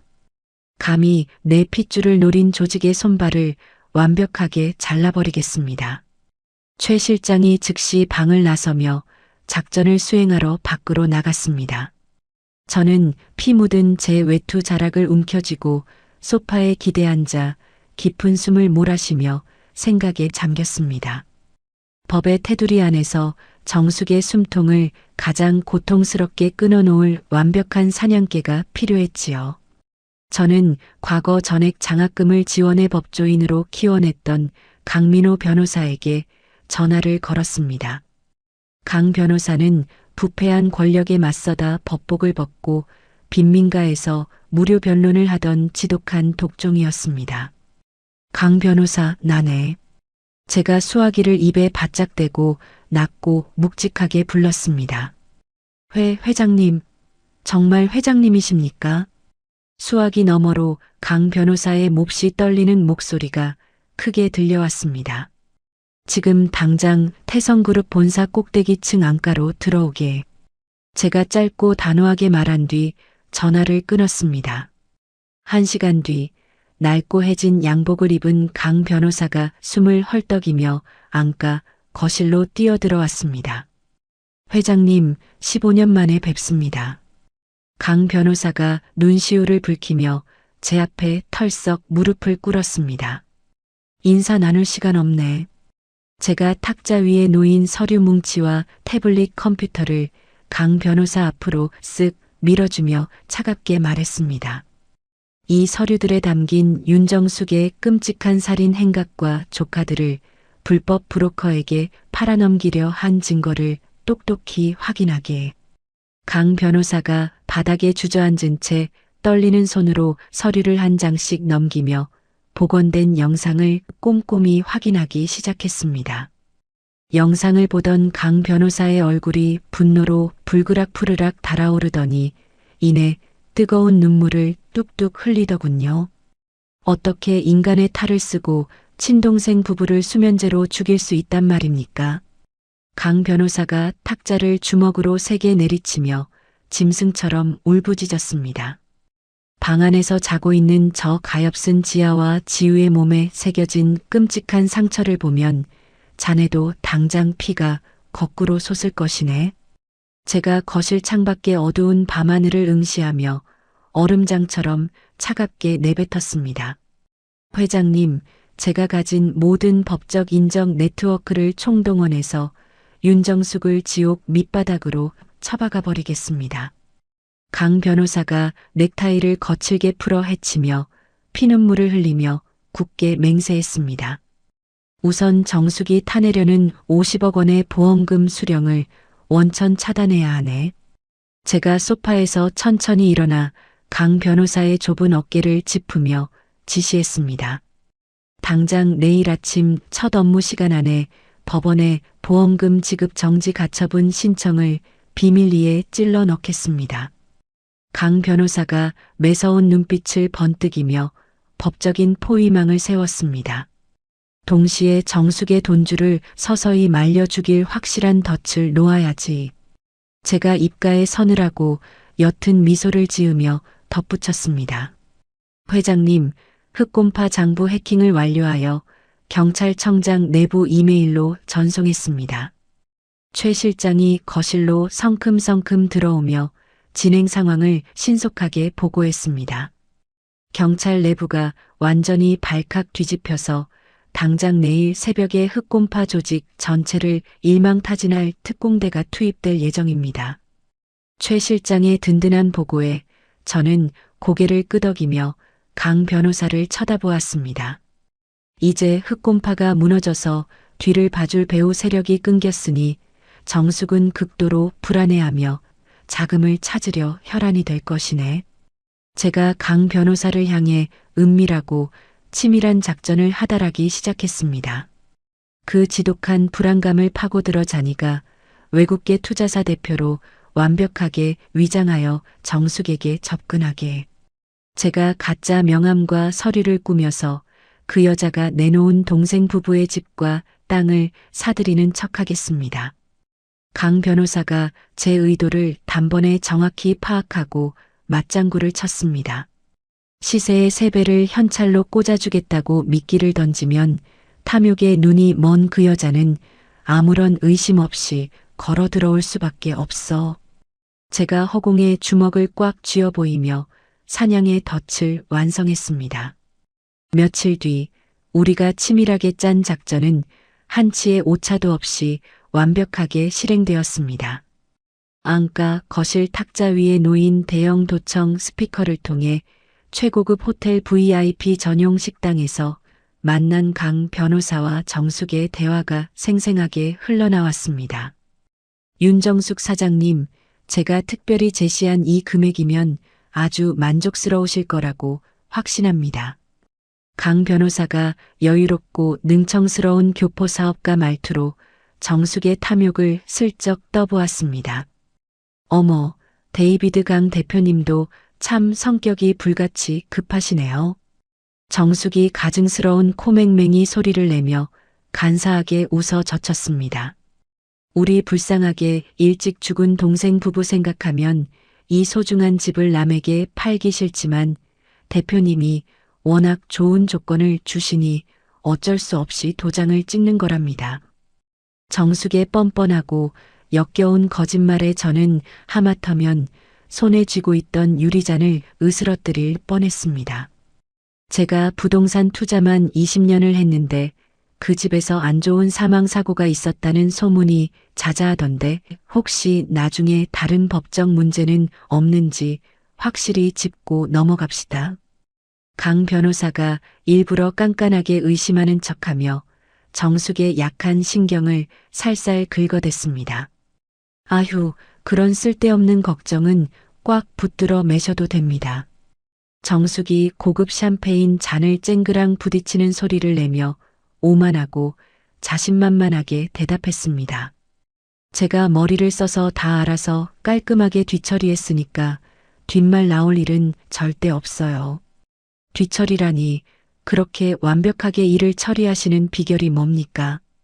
강 변호사가 은근슬쩍 정숙의 입을 열게 만들어 치명적인 자백을 유도했습니다. 사실 우리 늙은 시부모님 돌아가셨을 때도 제가 피로회복제에 수면제 타먹여서 다 깔끔하게 해결하고 사마오 보험금 싹 다 타냈거든요. 돈과 술에 잔뜩 취한 정숙이 치명적인 과거의 범죄 비밀을 제 입으로 술술 불기 시작하는 끔찍한 소리가 들렸습니다. 경찰놈들도 다 돈만 쥐어주면 내 머리 꼭대기 위에서는 절대 못 노니까 대표님은 그냥 약속한 현찰이나 팍팍 밀어주시면 됩니다. 과거에도 동일한 수면제 수법으로 시부모를 살해했던 악질적인 연쇄보험 사기범이라는 충격적인 진실이 완벽하게 도청기에 녹음되는 순간이었습니다. 저 독사 같은 년이 과거에도 돌이킬 수 없는 짓을 저질렀단 말이냐. 제가 스피커를 매섭게 노려보며 이빨을 꽉 깨물고 분노를 삼켰습니다. 회장님, 정숙의 연쇄살인 자백까지 모든 증거가 완벽하게 녹음 파일로 확보되었습니다. 최 실장이 도청 장비의 빨간 녹음 버튼을 누르며 흥분된 목소리로 깍듯이 보고했습니다. 그때 굳게 닫혀있던 안방 문이 열리며 잠에서 깬 지우가 쭈뼛쭈뼛 거실로 걸어 나왔습니다. 할아버지, 안 주무시고 여기서 뭐 하세요? 지우가 작은 손으로 눈을 비비며 제 넓은 품으로 쏙 안겨들었습니다. 우리 지우 깼느냐, 밤중에 무서운 호랑이 꿈이라도 꾼 게야. 제가 방금 전까지 차갑게 굳어있던 표정을 마법처럼 풀고 지우의 작은 등을 다정하게 토닥였습니다. 아니요, 이거 할아버지 주려고 아까 방에서 혼자 그렸어요. 지우가 꼬깃꼬깃하게 반으로 접힌 스케치북 종이 한 장을 제 거친 손에 꼭 쥐어주었습니다. 조심스럽게 펼친 종이 위에는 삐뚤빼뚤한 크레파스 솜씨로 저와 지아 그리고 지우가 활짝 웃으며 손을 잡고 있는 그림이 그려져 있었지요. 그림 위에는 서툰 글씨로 우리 가족이라고 큼지막하고 선명하게 적혀 있었습니다. 이게 우리 가족이란 말이냐? 제가 심하게 떨리는 손으로 그림 편지를 쓰다듬으며 턱 막히는 목소리로 물었습니다. 네, 할아버지가 아까 우리 세상에서 제일 안전하게 지켜준다고 약속했잖아요. 지우가 고개를 들어 저를 올려다보며 구김살 없이 환하고 순수하게 웃어 보였습니다. 가슴 깊은 곳에서 통제할 수 없는 뜨거운 눈물이 차올라 저는 지우의 작은 몸을 와락 으스러지듯 꽉 끌어안았습니다. 상처투성이인 이 어린 아이들이 저를 처음으로 의지할 수 있는 진짜 가족으로 받아들여 주었다는 사실에 제 멈췄던 심장이 다시 뜨겁게 요동쳤습니다. 그래, 할아버지가 우리 지아랑 지우 평생 든든한 방패가 되어 지켜주마. 제가 지우의 정수리에 코를 묶고 입을 맞추며 눈물과 함께 굳게 다짐했습니다. 지우를 둥가둥가 안아서 다시 안방 침대에 눕히고 조용히 서재로 돌아왔습니다. 저는 벽면에 액자로 교묘하게 숨겨진 낡은 철제 금고의 비밀번호 다이얼을 천천히 돌렸습니다. 육중한 쇳소리를 내며 금고 문이 열리자 그 안에는 과거 제가 거대한 태성그룹을 진두지휘할 때 항상 손에 쥐고 있던 순금 지휘봉이 영롱하고 날카로운 빛을 내며 놓여 있었습니다. 저는 그 묵직한 지휘봉을 15년 만에 꽉 틀어주며 완전히 깨어난 맹수의 표정을 지었습니다. 모든 법적 물리적 포위망이 완벽하게 구축되었고 사냥감을 낭떠러지로 몰아넣을 준비가 끝났음을 온몸으로 직감했습니다. 최 실장, 당장 차 준비해. 제가 서재 문을 활짝 열고 맹수처럼 번뜩이는 매서운 눈빛으로 소리쳤습니다. 드디어 그 악마 같은 년의 숨통을 끊을 사냥을 시작할 시간이다. 결전의 날 아침이 밝아오자 저는 최고급 검은색 대형 세단 수십 대를 대동하고 정숙이 강 변호사와 최종 계약을 맺기로 한 VIP 전용 최고급 호텔로 향했습니다. 호텔 꼭대기층에 마련된 넓고 화려한 객실 안에서는 정숙이 붉은색의 화려한 드레스를 빼입고 승리에 도취해 있었습니다. 데이비드 강 대표님, 이제 잔금 입금하시고 여기 서류에 도장만 꼭 찍으시면 이 집과 땅은 완벽하게 대표님 차지가 되는 겁니다. 정숙이 찰랑거리는 샴페인 잔을 높이 들어 올리며 가증스러운 콧소리를 냈습니다. 조금만 기다리시죠.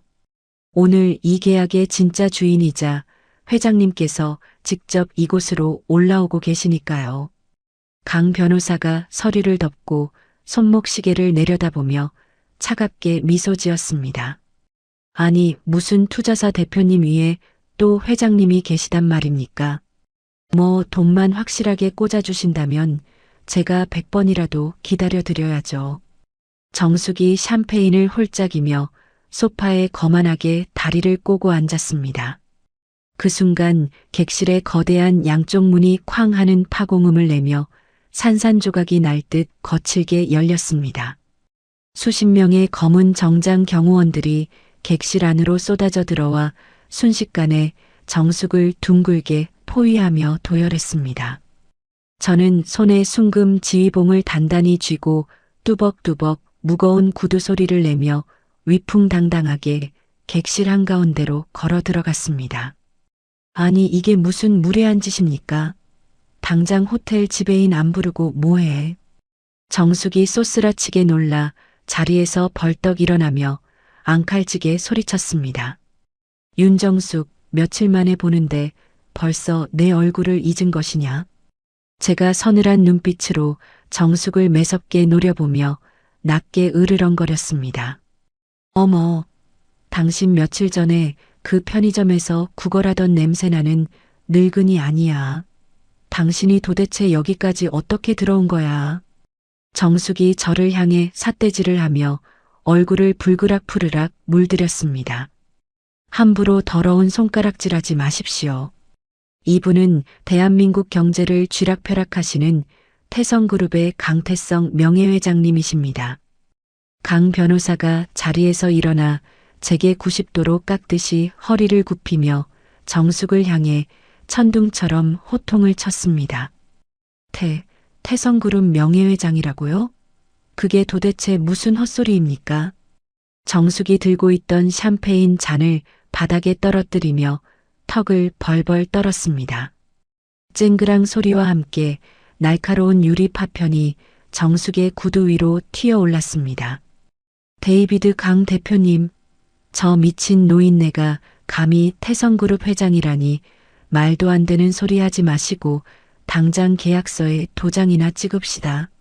정숙이 현실을 부정하며 강 변호사의 팔소매를 다급하게 부여잡았습니다. 저는 데이비드 강이 아니라 회장님의 지시를 받고 당신의 더러운 목줄을 조이러 온 강민호 변호사입니다. 강 변호사가 정숙의 손을 거칠게 뿌리치며 자신의 진짜 신분증을 정숙의 얼굴 앞에 들이밀었습니다. 그제야 자신이 완벽하게 짜인 덫에 걸려들었음을 깨달은 정숙이 다리에 힘이 풀려 카펫 바닥으로 털썩 주저앉았습니다. 내년이 감히 내 핏줄 같은 직원 부부를 죽이고 그 어린 핏덩이들을 비오는 거리에 내다버리고도 무사할 줄 알았더냐? 제가 지휘봉 끝으로 바닥을 강하게 내리치며 객실이 떠나가라 소리쳤습니다. 회장님, 저는 아무것도 모릅니다. 우리 동생 부부는 빗길에 차가 미끄러져서 죽은 겁니다. 정숙이 사시나무처럼 몸을 떨면서도 끝까지 뻔뻔하게 거짓말을 늘어놓았습니다. 아직도 주둥이로 거짓을 토해내는 꼴이 아주 역겹기 짝이 없구나. 제가 품속에서 두툼한 서류 뭉치를 꺼내 정숙의 정수리 위로 무자비하게 흩뿌렸습니다. 이것은 내년이 그토록 원하던 50억 원의 보험금 지급을 영구적으로 정지시키는 법원 가처분 결정문이다. 그리고 저것은 내년의 친권을 완벽하게 박탈하는 소송장이고, 하얗게 질린 정숙이 바닥에 흩어진 서류들을 허겁지겁 주워 모으며 비명을 질렀습니다. 안 돼. 이 돈은 내 돈이야. 내가 어떻게 해서 만든 돈인데 이걸 뺏어간단 말이야. 정숙이 바닥에 엎드려 종이 뭉치를 가슴에 꽉 끌어안고 짐승처럼 발악했습니다. 최 실장, 저 악마의 두 눈에 똑똑히 진실을 박아 넣어라. 제가 등 뒤에 서 있던 최 실장을 향해 손짓했습니다. 최 실장이 리모컨을 누르자 객실 한쪽 벽면을 가득 채운 대형 화면이 켜지며 영상이 재생되기 시작했습니다. 화면 속에는 정숙이 사고 당일 아침 윤호 부부에게 피로회복제로 위장한 수면제를 건네는 모습이 아주 선명하게 담겨 있었습니다. 곧이어 화면이 바뀌고 머리에 붕대를 감은 정비소 직원이 경찰 조사실에 앉아 진술하는 영상이 이어졌습니다.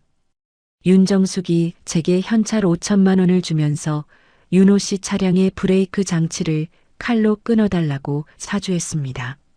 모든 것은 윤정숙이 시킨 짓입니다. 정비소 직원의 생생한 자백이 스피커를 타고 객실 전체에 쩌렁쩌렁하게 울려 퍼졌습니다. 빼도 박도 못하는 명백한 연쇄살인 증거 앞에 정숙은 눈동자를 까디집고 입에 거품을 물며 꺽꺽거렸습니다. 회장님, 제가 죽을 죄를 지었습니다. 돈에 눈이 멀어서 제가 잠깐 미쳤었나 봅니다. 제발 목숨만은 살려주십시오. 정숙이 무릎으로 바닥을 기어와 제 구두코를 부여잡고 눈물 콧물을 흘리며 처절하게 애원했습니다. 살려달라고? 내년이 윤호 부부에게 독약을 먹일 때 그들은 살려달라고 애원조차 하지 못하고 낭떠러지로 떨어졌다. 그 죗값을 이제 지옥에 가서 피눈물로 치러라. 제가 정숙의 어깨를 발로 강하게 걷어차며 얼음장처럼 차갑게 내뱉었습니다. 경찰 특공대 진입해. 저 살인마의 두 손에 가장 무거운 수갑을 채워라. 제가 무전기를 들고 단호하게 명령을 내렸습니다. 대기하고 있던 완전 무장한 경찰 특공대원들이 객실로 들이닥쳐 정숙의 양팔을 거칠게 뒤로 꺾었습니다. 철컥하는 차가운 금속음과 함께 정숙의 손목에 은빛 수갑이 단단하게 채워졌습니다. 이거나, 나는 아무 죄 없어. 이 망할 영감탱이야. 내 돈 내놔. 정숙이 경찰들에게 질질 끌려나가면서도 끝까지 악다구니를 쓰며 발버둥 쳤습니다. 정숙의 비참한 비명소리가 복도 끝으로 멀어지는 것을 들으며 저는 천천히 눈을 감고 깊은 숨을 내쉬었습니다. 10년 전 저를 향해 환하게 웃어주던 청년 윤호의 얼굴이 떠오르며 비로소 마음의 짐을 하나 내려놓은 기분이었습니다. 저는 곧바로 발걸음을 돌려 호텔 1층 로비로 황급히 내려갔습니다. 로비 한 구석 소파에는 태성그룹 경호원들의 철통 같은 보호를 받으며 지아와 지우가 불안한 표정으로 앉아 있었습니다. 지아야, 지우야. 제가 아이들을 부르며 두 팔을 활짝 벌리고 무릎을 꿇었습니다. 할아버지. 지아가 자리에서 벌떡 일어나더니 참았던 눈물을 터뜨리며 제 넓은 품으로 와락 달려들었습니다. 지우 역시 짧은 다리로 아장아장 뛰어와 제 목을 작은 두 팔로 꽉 끌어안았습니다. 이제 다 끝났다. 할아버지가 우리 예쁜 강아지들 괴롭히던 나쁜 마녀를 완벽하게 물리치고 멀리 쫓아버렸단다. 제가 거친 손으로 지아의 눈물을 닦아주며 다정하게 속삭였습니다. 할아버지, 우리 이제 다시는 길거리에서 앉아도 되는 거죠? 우리 안 버릴 거죠? 지아가 제 정장깃을 꽉 쥐고 엉엉 소리내어 울며 물었습니다. 그럼 당연하지. 너희들은 이제 내 세상에서 가장 소중한 진짜 가족이다. 내 목숨을 다 바쳐서라도 너희들의 완벽한 울타리가 되어주마. 제가 15년간 꽁꽁 얼어붙어 있던 심장이 뜨겁게 녹아내리는 것을 느끼며 참았던 오열을 쏟아냈습니다. 아이들의 작은 체온이 제 온몸으로 스며들며 텅 비어있던 제 삶을 다시 꽉 채워주고 있었습니다. 그날 밤 저는 두 아이의 손을 양쪽에 꼭 잡고 으리으리한 태성그룹 회장 저택의 거대한 대문을 열고 들어갔습니다. 화려한 샹들리에가 빛나는 넓은 거실을 본 아이들은 입을 떡 벌리고 신기한 듯 사방을 둘러보았습니다. 할아버지, 여기 진짜 우리가 살아도 되는 집 맞아요? 궁전 같아요. 지우가 거실 카펫 위를 방방 뛰어다니며 까르르 환하게 웃었습니다. 따뜻한 물이 가득 채워진 넓은 욕조에서 지아와 지우가 물장구를 치며 노는 소리가 욕실 문 밖으로 기분 좋게 흘러나왔습니다. 거실 소파에 앉아 그 평화로운 웃음소리를 가만히 듣고 있자니 제 인생에도 마침내 따뜻한 봄이 찾아왔음을 온몸으로 실감할 수 있었습니다. 하지만 그 평화롭고 완벽한 행복은 그리 오래가지 못했습니다.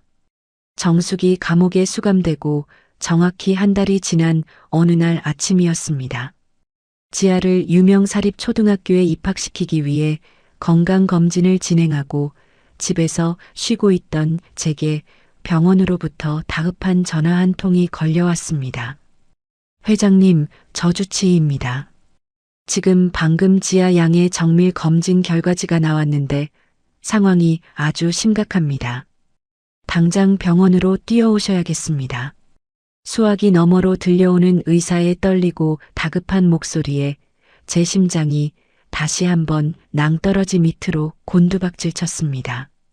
그게 무슨 소리인가? 우리 지아가 어디가 아프다는 말인가? 제가 손에 쥐고 있던 찻잔을 바닥에 떨어뜨리며 하얗게 질린 얼굴로 소리쳤습니다.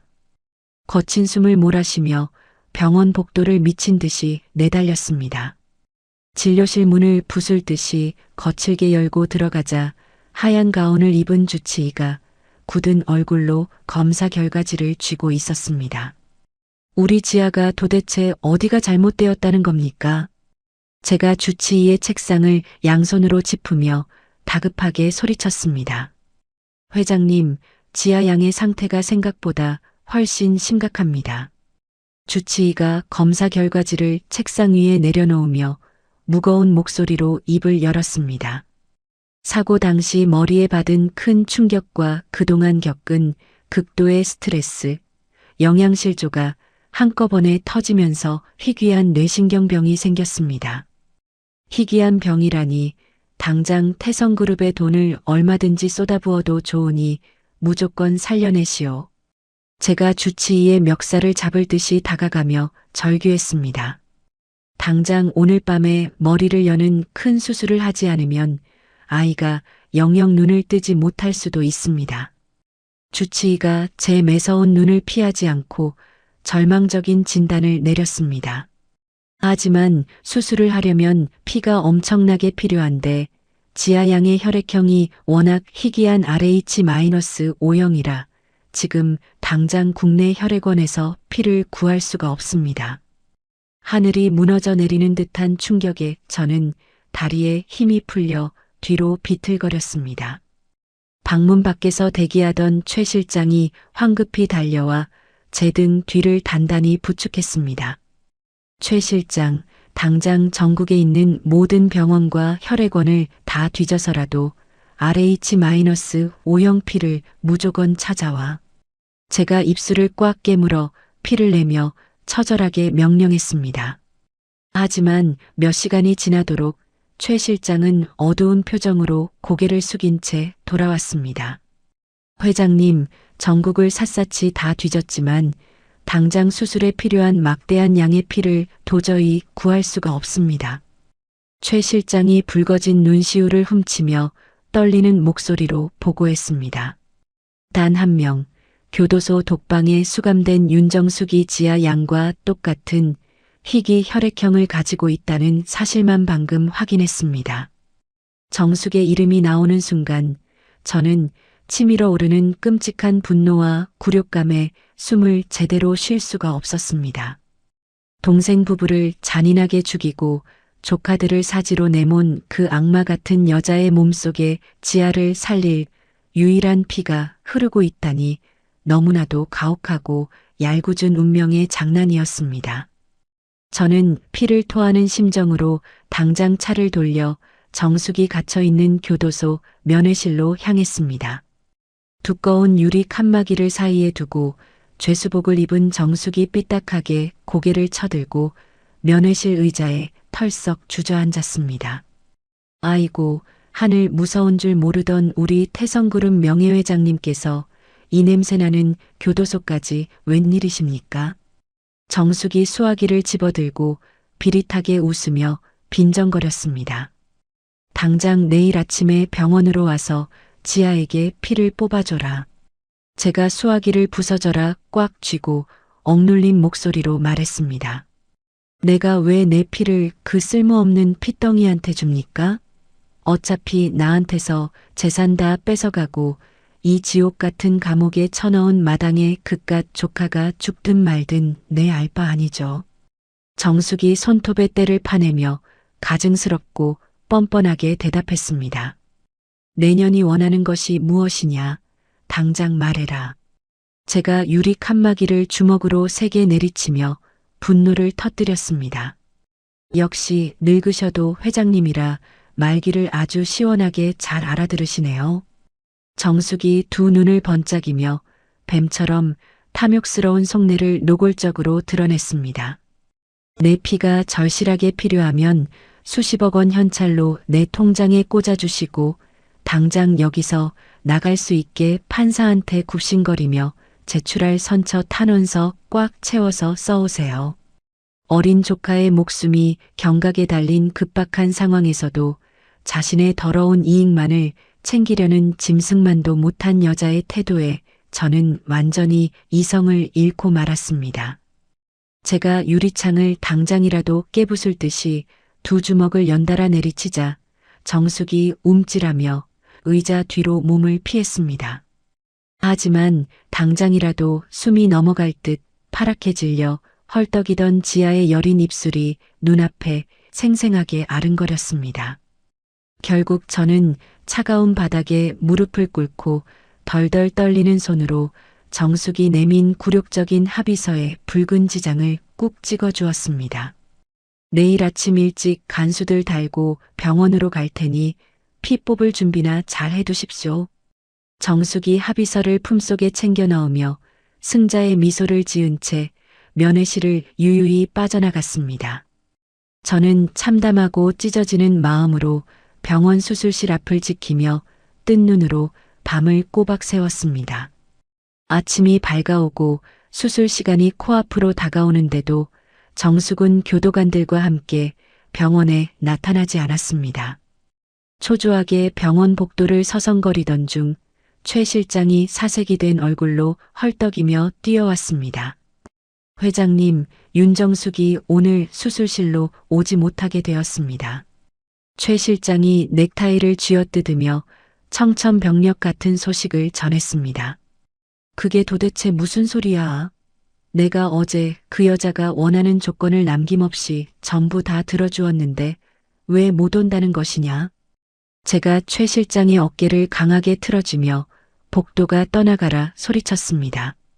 윤정숙이 교도관들의 눈을 교묘하게 피해 화장실에서 몰래 플라스틱 조각을 삼키고 고의로 자해를 저질렀습니다. 최 실장의 끔찍한 보고에 저는 커다란 망치로 뒤통수를 3개 얻어맞은 듯 극심한 어지러움을 느꼈습니다. 지금 위장에서 피를 흘리며 교도소 의무실 침대에 드러누워 배를 잡고 뒹굴고 있답니다. 헌혈을 절대 할 수 없는 몸 상태를 일부러 만든 것입니다. 정숙은 처음부터 조카인 지아에게 자신의 피를 내어줄 생각이 눈곱만큼도 없었습니다. 제가 써준 탄원서와 막대한 합의금만 날름 가로챈 뒤 수술 시간을 고의로 지연시켜 저를 철저하게 농락하고 아이의 목숨을 낭떠러지 밑으로 완전히 밀어버린 것입니다. 이 독사 같은 년, 천벌을 받아 마땅할 악마 같은 년. 저는 수술실에 굳게 닫힌 차가운 문에 이마를 대고 하늘을 향해 처절하게 울부짖었습니다. 수술실 안에서는 의료기계들이 요란한 붉은색 경고음을 내며 지하의 가녀린 생명이 서서히 꺼져가고 있음을 밖으로 알리고 있었습니다. 저는 차가운 병원 복도 대리석 바닥에 완전히 엎드려 굵은 피눈물을 뚝뚝 흘렸습니다.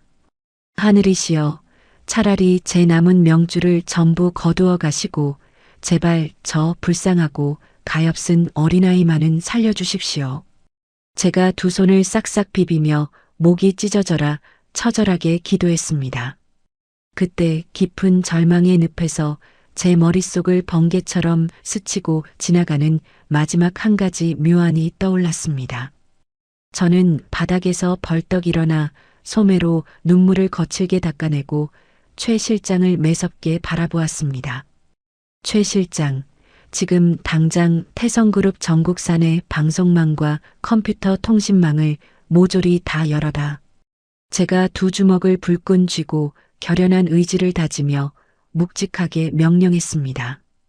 그리고 내가 지난 15년 동안 이름조차 숨기고 몰래 막대한 돈을 대주며 후원했던 수백 곳의 보육원과 장학재단 네트워크에 전부 내 진짜 신분을 밝히고 긴급 호소문을 띄워라. 제 단호한 지시에 최 실장의 두 눈이 커지더니 이내 고개를 힘차게 끄덕였습니다. 7살짜리 착한 어린 생명이 희귀한 피가 모자라 지금 당장 억울하게 죽어가고 있으니 RH-O형 피를 가진 사람은 제발 이 늙은이를 도와달라고 온 세상에 널리 알려. 명령이 떨어지기가 무섭게 태성그룹의 거대한 정보망이 제 절박한 피눈물을 씻고 전국 방방곡곡으로 빠르게 퍼져나갔습니다. 저는 바싹 마르는 입술을 축이며 초조한 마음으로 수술실 앞 의자에 주저앉아 째깍거리는 시계바늘 소리에 온 신경을 집중했습니다. 불과 서너 시간이 지났을 무렵 병원 복도 끝 계단 쪽에서 엄청난 사람들의 발소리와 소란이 일어났습니다. 어디를 다녀왔는지 강 변호사가 땀범벅이 된 얼굴로 계단을 단숨에 뛰어 올라와 숨이 넘어갈 듯 다급하게 소리쳤습니다. 회장님, 기적이 일어났습니다.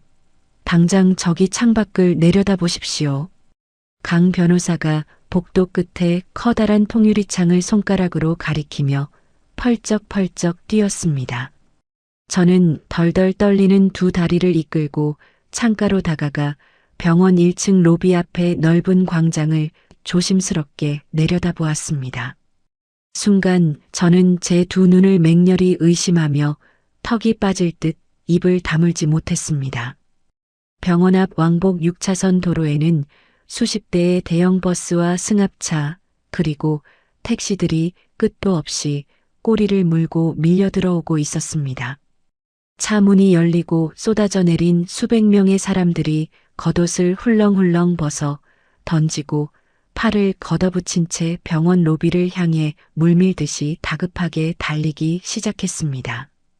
과거 제가 전액 학비를 대주어 훌륭한 법조인과 의사로 성장한 청년들, 제 후원금으로 무사히 큰 병을 고쳤던 보육원 출신의 시민들, 그리고 15년 전의 저를 아직도 평생 존경하며 가슴에 품고 살아온 태성그룹의 수많은 말단 직원들이었습니다. 강태성 회장님 은혜를 평생 잊지 않고 갚으러 저희가 왔습니다. 제 피를 가장 먼저 몽땅 뽑아주십시오. 1층 로비에서 수백 명의 시민들이 다급하게 팔을 내밀며 앞다투어 소리치는 목소리가 꼭대기 층인 수술실 복도까지 쩌렁쩌렁하게 울려 퍼졌습니다. 그들은 모두 지하와 똑같은 희귀 혈액형을 가진 전국 각지의 보석처럼 빛나고 따뜻한 사람들이었습니다. 그동안 아무도 모르게 조용히 베풀어왔던 제 과거의 작은 선의와 따뜻한 온기가 거대한 기적의 부메랑이 되어 제 손녀의 생명을 구하러 돌아온 눈부신 광경이었습니다. 저는 창틀을 두 손으로 꽉 부여잡고 다리에 힘이 풀려 바닥으로 무너져 내리며 세상을 전부 다 가진 듯한 뜨거운 오열을 시원하게 터뜨렸습니다. 전국 각지에서 밤기차를 타고 밀려든 수백 명의 따뜻한 헌혈리 레이 덕분에 지하의 수술은 기적처럼 무사히 끝이 났습니다. 수술실의 붉은 불빛이 꺼지고 담당 의사가 밝은 표정으로 걸어 나오던 그 순간을 저는 평생 잊지 못할 것입니다. 중환자실에서 일반 병실로 옮긴 지 며칠이 지난 늦은 밤이었습니다. 병실 안에는 일정한 간격으로 울리는 심장 박동 모니터 소리만이 고요하게 퍼지고 있었지요. 저는 지하의 침대 옆 좁은 간이 의자에 웅크리고 앉아 뜬 눈으로 며칠 밤을 새우다 지쳐 잠시 꾸벅꾸벅 졸고 있었습니다. 그때 아주 작고 따뜻한 온기가 제 거칠고 커다란 손등을 살며시 덮어왔습니다. 흠칫 놀라 눈을 번쩍 뜨고 고개를 들어보니 머리에 하얀 붕대를 칭칭 감은 지아가 창백한 얼굴로 저를 바라보며 아주 옅고 예쁜 미소를 지어 보이고 있었습니다. 할아버지, 저 때문에 많이 우셨어요? 할아버지 눈이 아주 새빨개요. 지아가 산소호흡기를 단 채 쩍쩍 갈라진 목소리로 제 걱정부터 먼저 하며 말했습니다. 아니다. 할아버지 눈에 먼지가 조금 들어가서 그런 거란다. 우리 지아가 이렇게 다시 예쁘게 눈을 떠주었는데 어떻게 울겠느냐. 제가 지아의 작은 두 손을 제 양손으로 꽉 쥐고 참았던 안도의 눈물을 뚝뚝 흘리며 대답했습니다. 저 이제 하나도 안 아파요. 할아버지가 계속 제 손 꽉 잡고 있어서 무서운 꿈도 안 꾸고 따뜻하게 잘 잤어요. 지아가 제 손등을 작은 엄지손가락으로 살살 문지르며 기운을 내어 속삭였습니다. 지아의 완전한 회복을 두 눈으로 똑똑히 확인한 직후 저는 병실 밖으로 걸어 나와 대기하고 있던 최 실장과 강 변호사를 매섭게 호출했습니다. 강 변호사, 정숙과 교도소에서 맺었던 그 빌어먹을 합의서 당장 내 눈앞에서 갈기갈기 찢어버리게. 제가 창밖의 어두운 밤하늘을 차갑게 내다보며 서늘한 목소리로 명령했습니다. 그리고 그 악마 같은 여자가 교도소 안에서 간수를 매수하고 저지른 고의 자해와 수술을 지연시킨 의료 업무 방해 혐의까지 모조리 다 긁어모아 아주 산더미 같은 추가 고발장을 당장 법원에 찔러 넣어. 제가 주먹을 꽉 쥐고 이를 득득 갈며 분노를 토해내며 소리쳤습니다. 네, 회장님. 당장 그 여자가 평생 단 한 줄기 빛도 볼 수 없는 가장 깊고 무서운 독방 지옥에서 썩어 문드러지도록 완벽하게 조치하겠습니다. 강 변호사가 품속에서 정수기에 붉은 도장이 찍힌 굴욕적인 합의서를 꺼내어 북북 찢어버리며 통쾌하고 시원하게 대답했습니다. 최 실장, 헌혈하러 달려와 준 수백 명의 은인들에게 태성그룹의 이름으로 아낌없는 보상을 진행하게. 그들의 선의가 없었다면 우리 지아는 오늘 눈을 뜨지 못했을 것이네. 제가 붉어진 눈시울을 훔치며 최 실장의 어깨를 두드리며 지시했습니다. 한 달 뒤 지아가 완전히 건강을 되찾고 병원에서 퇴원하는 아주 맑은 날이 밝았습니다. 저는 아이들을 데리고 곧바로 시내에서 가장 크고 화려한 최고급 백화점으로 향했습니다. 최고급 아동복 매장을 통째로 비우게 한 뒤 지아와 지우에게 세상에서 가장 예쁜 분홍색 원피스와 반짝이는 에나멜 구두를 입혔습니다. 할아버지, 이 옷 진짜 예뻐요. 꼭 동화책에 나오는 공주님 같아요. 지우가 거울 앞을 뱅글뱅글 돌며 치맛자락을 펄럭이며 환하게 웃었습니다. 그럼 우리 지아랑 지우는 세상에서 제일 귀한 공주님들이지. 오늘 아주 예쁘게 단장하고 엄마 아빠 만나러 가자꾸나. 제가 아이들의 머리를 다정하게 쓰다듬으며 든든하게 말했습니다. 천사 같은 두 아이의 손을 양쪽에 꼭 잡고 우리는 아이들의 부모님이 안치된 한적하고 조용한 외곽의 수목원으로 향했습니다. 따뜻한 봄 햇살이 내리쬐는 윤호 부부의 비석 앞에 사람 허리만큼이나 거대한 하얀 국화꽃 다발을 조심스럽게 내려놓았습니다. 윤호야, 이제 아무 걱정 말고 하늘에서 푹 쉬거라. 제가 윤호의 환하게 웃는 영정 사진을 거친 손으로 쓰다듬으며 아주 낮고 묵직한 목소리로 입을 열었습니다.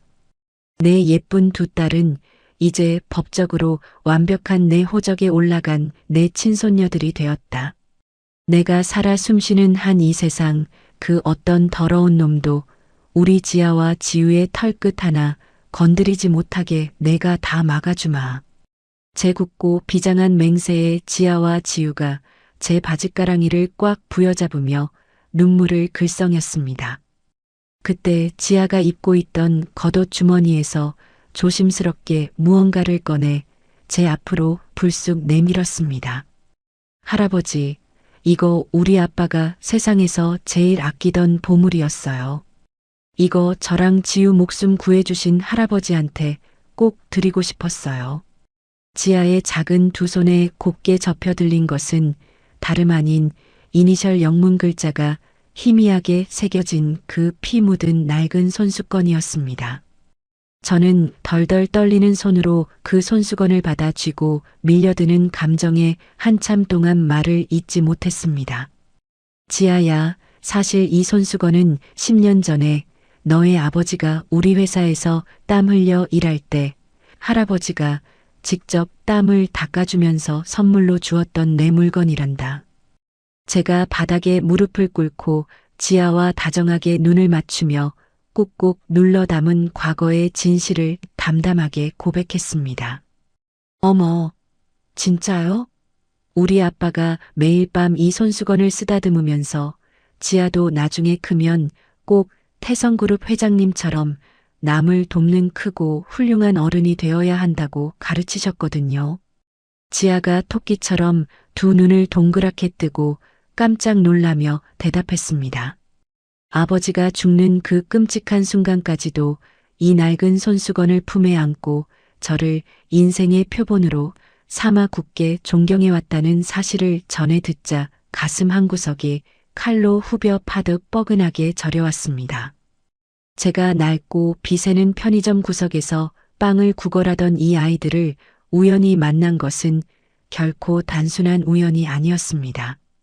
하늘이 맺어준 거대하고 눈부신 운명의 끈이 돌고 돌아 우리를 다시 하나의 진짜 가족으로 단단하게 묶어준 것이 분명했지요.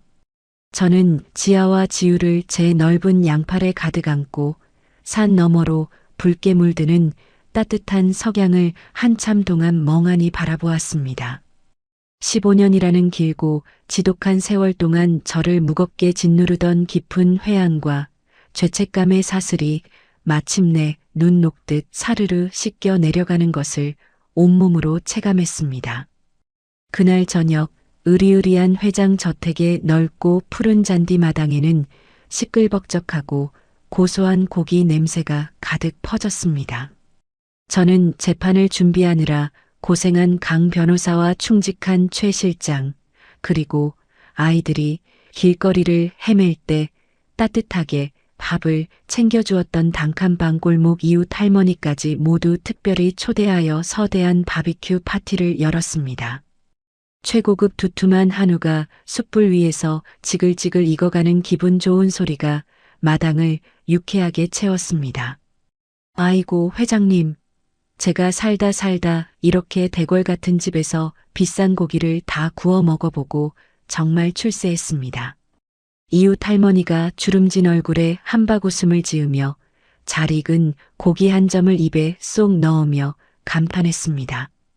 할머니, 고기 많이 드시고 앞으로도 우리 집에 자주 놀러 오셔서 우리 예쁜 손녀들 재롱 좀 봐주십시오.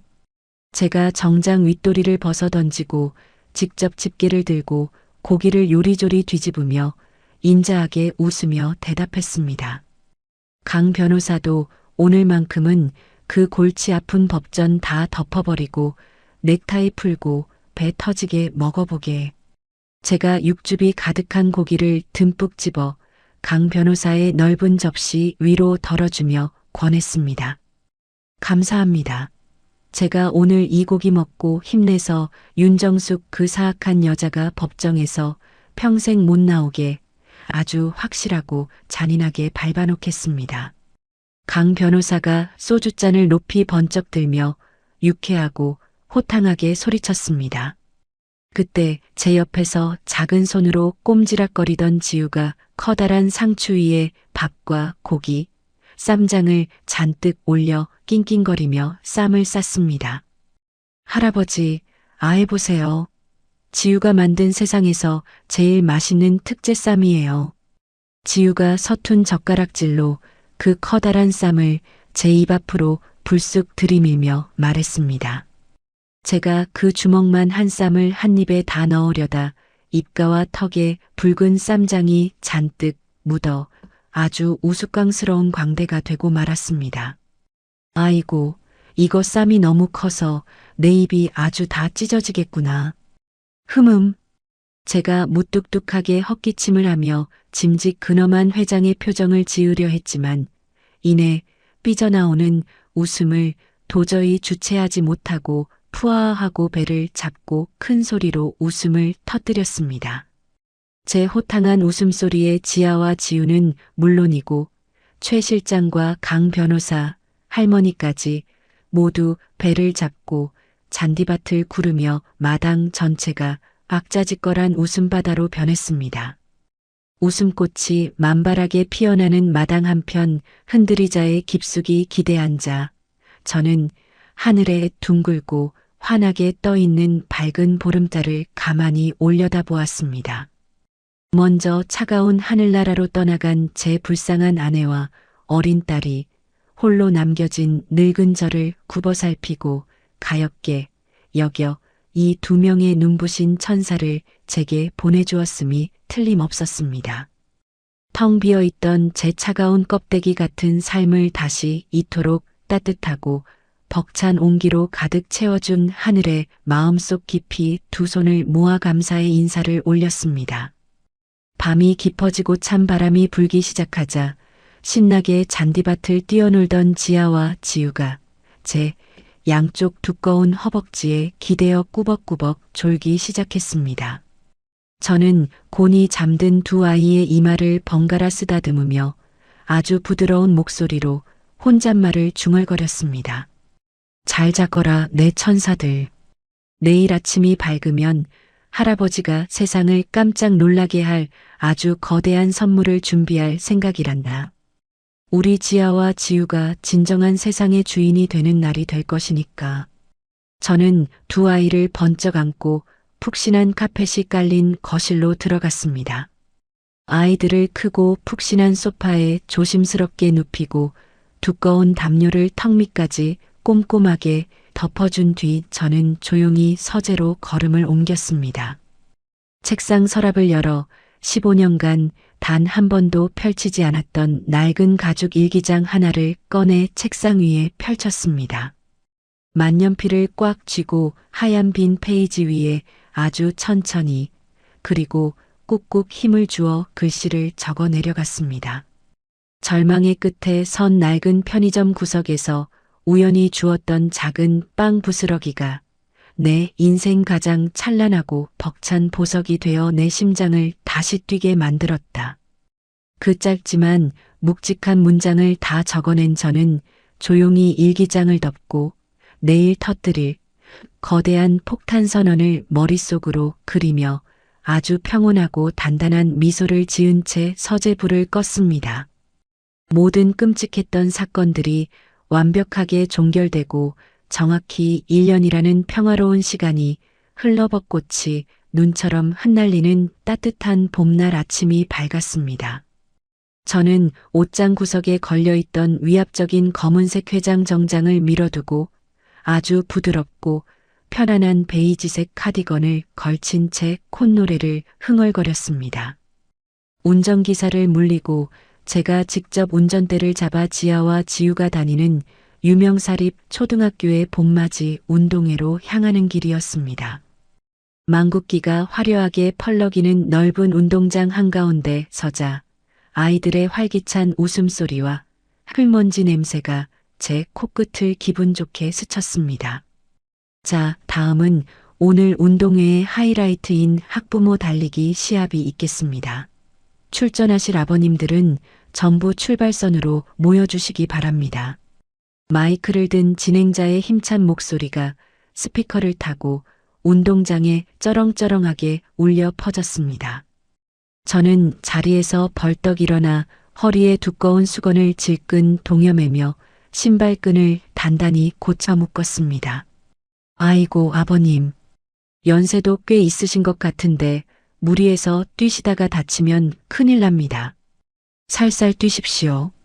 옆에 나란히 선 30대의 아주 젊은 아빠가 제 백발을 힐끗 보더니 걱정스러운 표정으로 말을 건넸습니다. 허허, 젊은 아빠나 넘어지지 않게 발밑 잘 보고 뛰시게. 내가 이래봬도 왕년에는 뒷골목에서 매서운 바람을 가르며 날아다니던 호랑이였거든. 제가 주먹을 불끈 쥐고 가슴을 팡팡 치며 아주 여유롭고 호탕하게 웃어 보였습니다.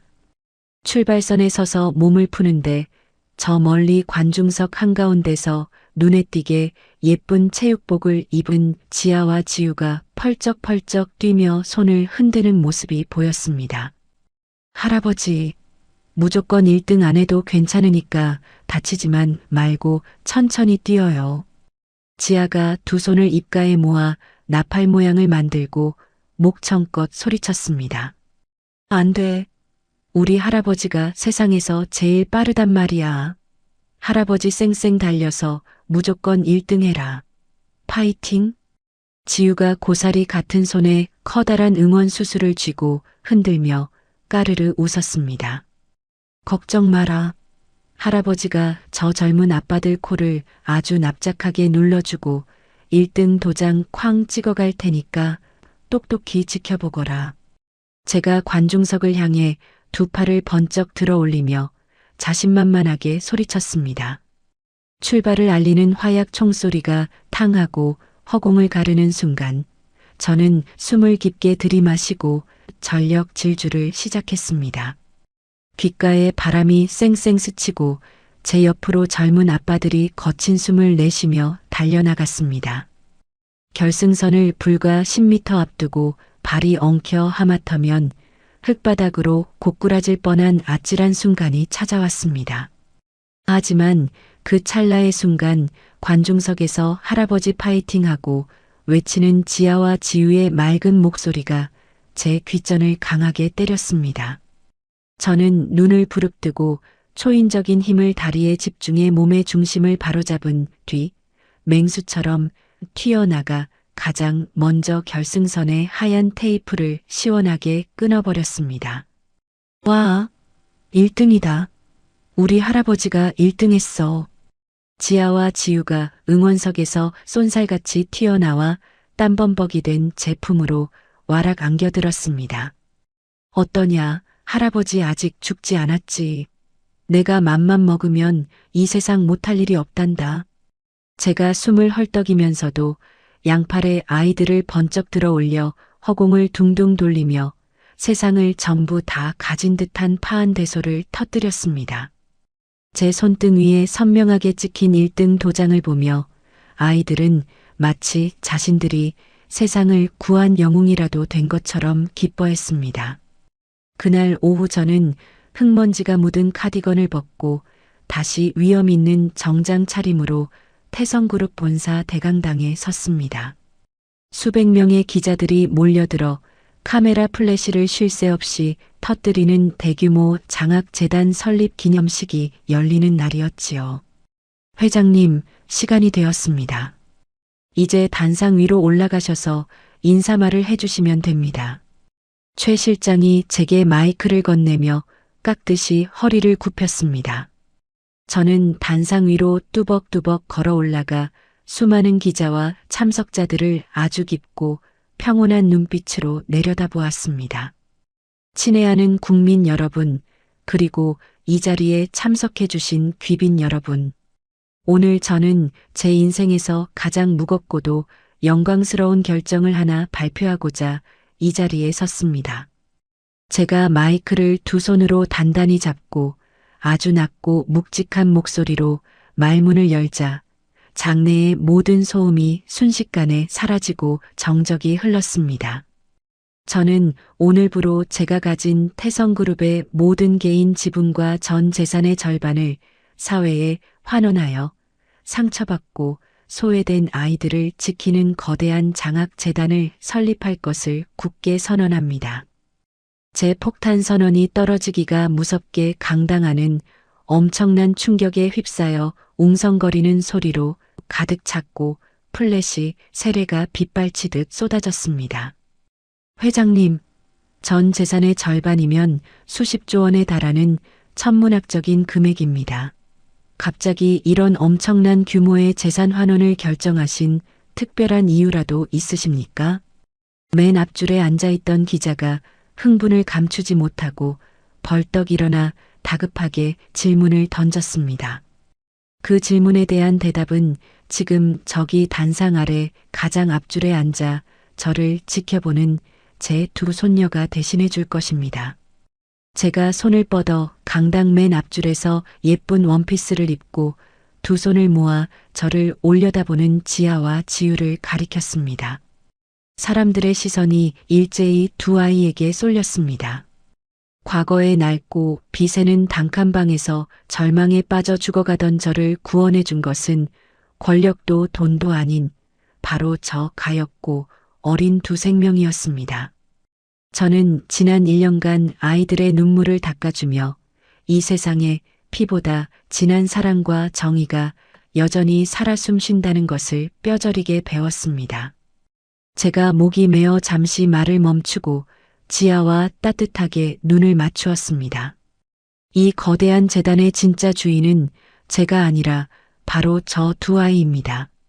과거에 제 아들 윤호가 그랬고 지금의 제 손녀들이 그러하듯 세상의 모진 비바람에 떨고 있는 수많은 아이들에게 제가 가진 모든 것을 바쳐 세상에서 제일 튼튼한 우산이 되어주고자 합니다. 제 진심 어린 연설이 끝나자 강당 안에는 터질 듯한 기립박수와 환호성이 끝없이 쏟아져 내렸습니다. 지아와 지우도 자리에서 일어나 작은 손이 빨개지도록 저를 향해 힘차게 박수를 쳤습니다. 모든 공식 행사가 성대하게 끝난 늦은 오후, 저는 운전기사를 돌려보내고 셋이서 오붓하게 손을 잡고 동네 골목길을 걸었습니다. 우리가 도착한 곳은 정확히 1년 전 늦가을 밤 빗물에 젖은 아이들이 유통기한이 지난 빵을 구걸하던 바로 그 허름한 편의점 앞이었습니다. 할아버지, 우리 오늘 여기서 빵 먹고 가는 거예요?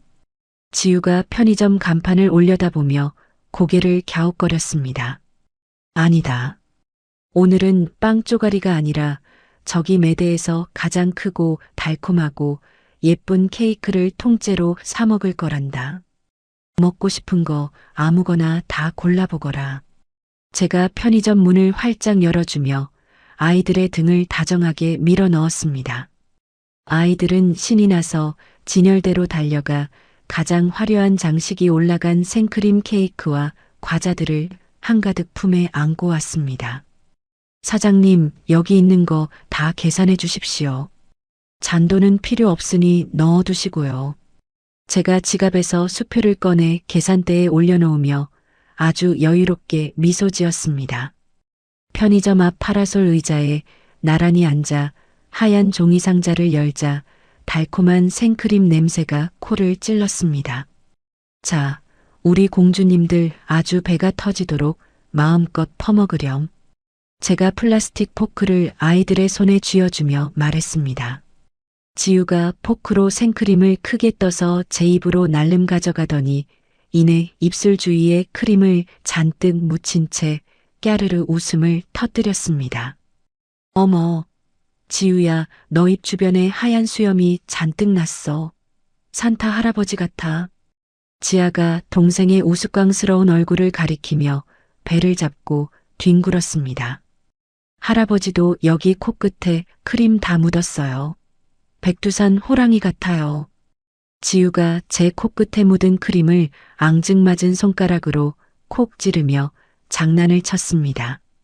저는 수십만 명의 직원을 거느리고 거대 기업을 호령하던 그 어떤 화려한 영광의 순간보다 플라스틱 의자에 앉아 입가에 크림을 묻히고 웃는 지금 이 소박한 시간이 제 인생의 진정한 황금기임을 가슴 깊이 새겼습니다. 하늘이 붉은 석양으로 아름답게 물드는 거리를 걸으며 우리는 집으로 발걸음을 돌렸습니다. 지우가 제 왼손을 꽉 쥐고 지아가 제 오른손을 꼭 잡고 씩씩하게 팔을 흔들며 걸었습니다. 제 양손을 통해 전해지는 아이들의 묵직하고도 따뜻한 감각이 제 온몸의 혈관을 타고 흐르며 얼어붙었던 영혼을 완벽하게 녹여주었습니다. 할아버지, 우리 내일도 공원 가서 오늘처럼 같이 재미있게 놀아주실 거죠? 지우가 고개를 젖혀 저를 올려다보며 반짝이는 눈망울로 물었습니다. 당연하지. 내일도 모레도 10년 뒤에도 매일매일 같이 놀아줄 거란다. 내 목숨이 다하는 그 마지막 날까지 너희들의 가장 든든한 방패이자 비를 막아주는 영원한 우산이 되어줄 테니 아무 걱정 말고 이 할아버지만 믿거라.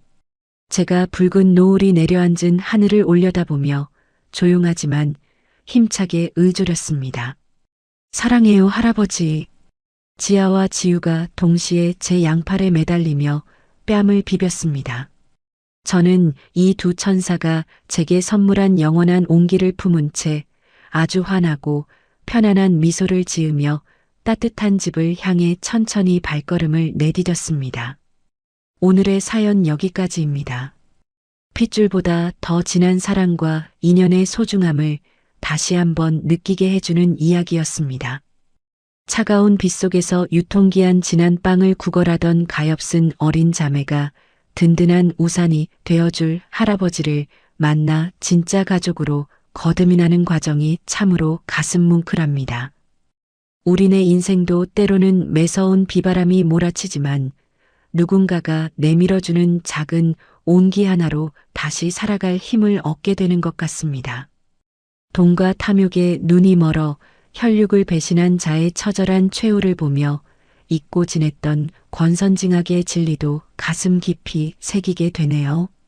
시청자 여러분의 일상에도 강 회장님과 두 천사가 맞이한 눈부신 벚꽃처럼 늘 따뜻하고 행복한 봄볕만 가득하시기를 진심으로 기원합니다. 오늘의 이야기 어떠셨나요?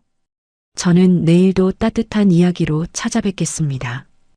구독과 좋아요 눌러주시고 지금 어디서 듣고 계신지 댓글로 알려주세요. 한 분 한 분 반갑게 인사드리겠습니다. 감사합니다.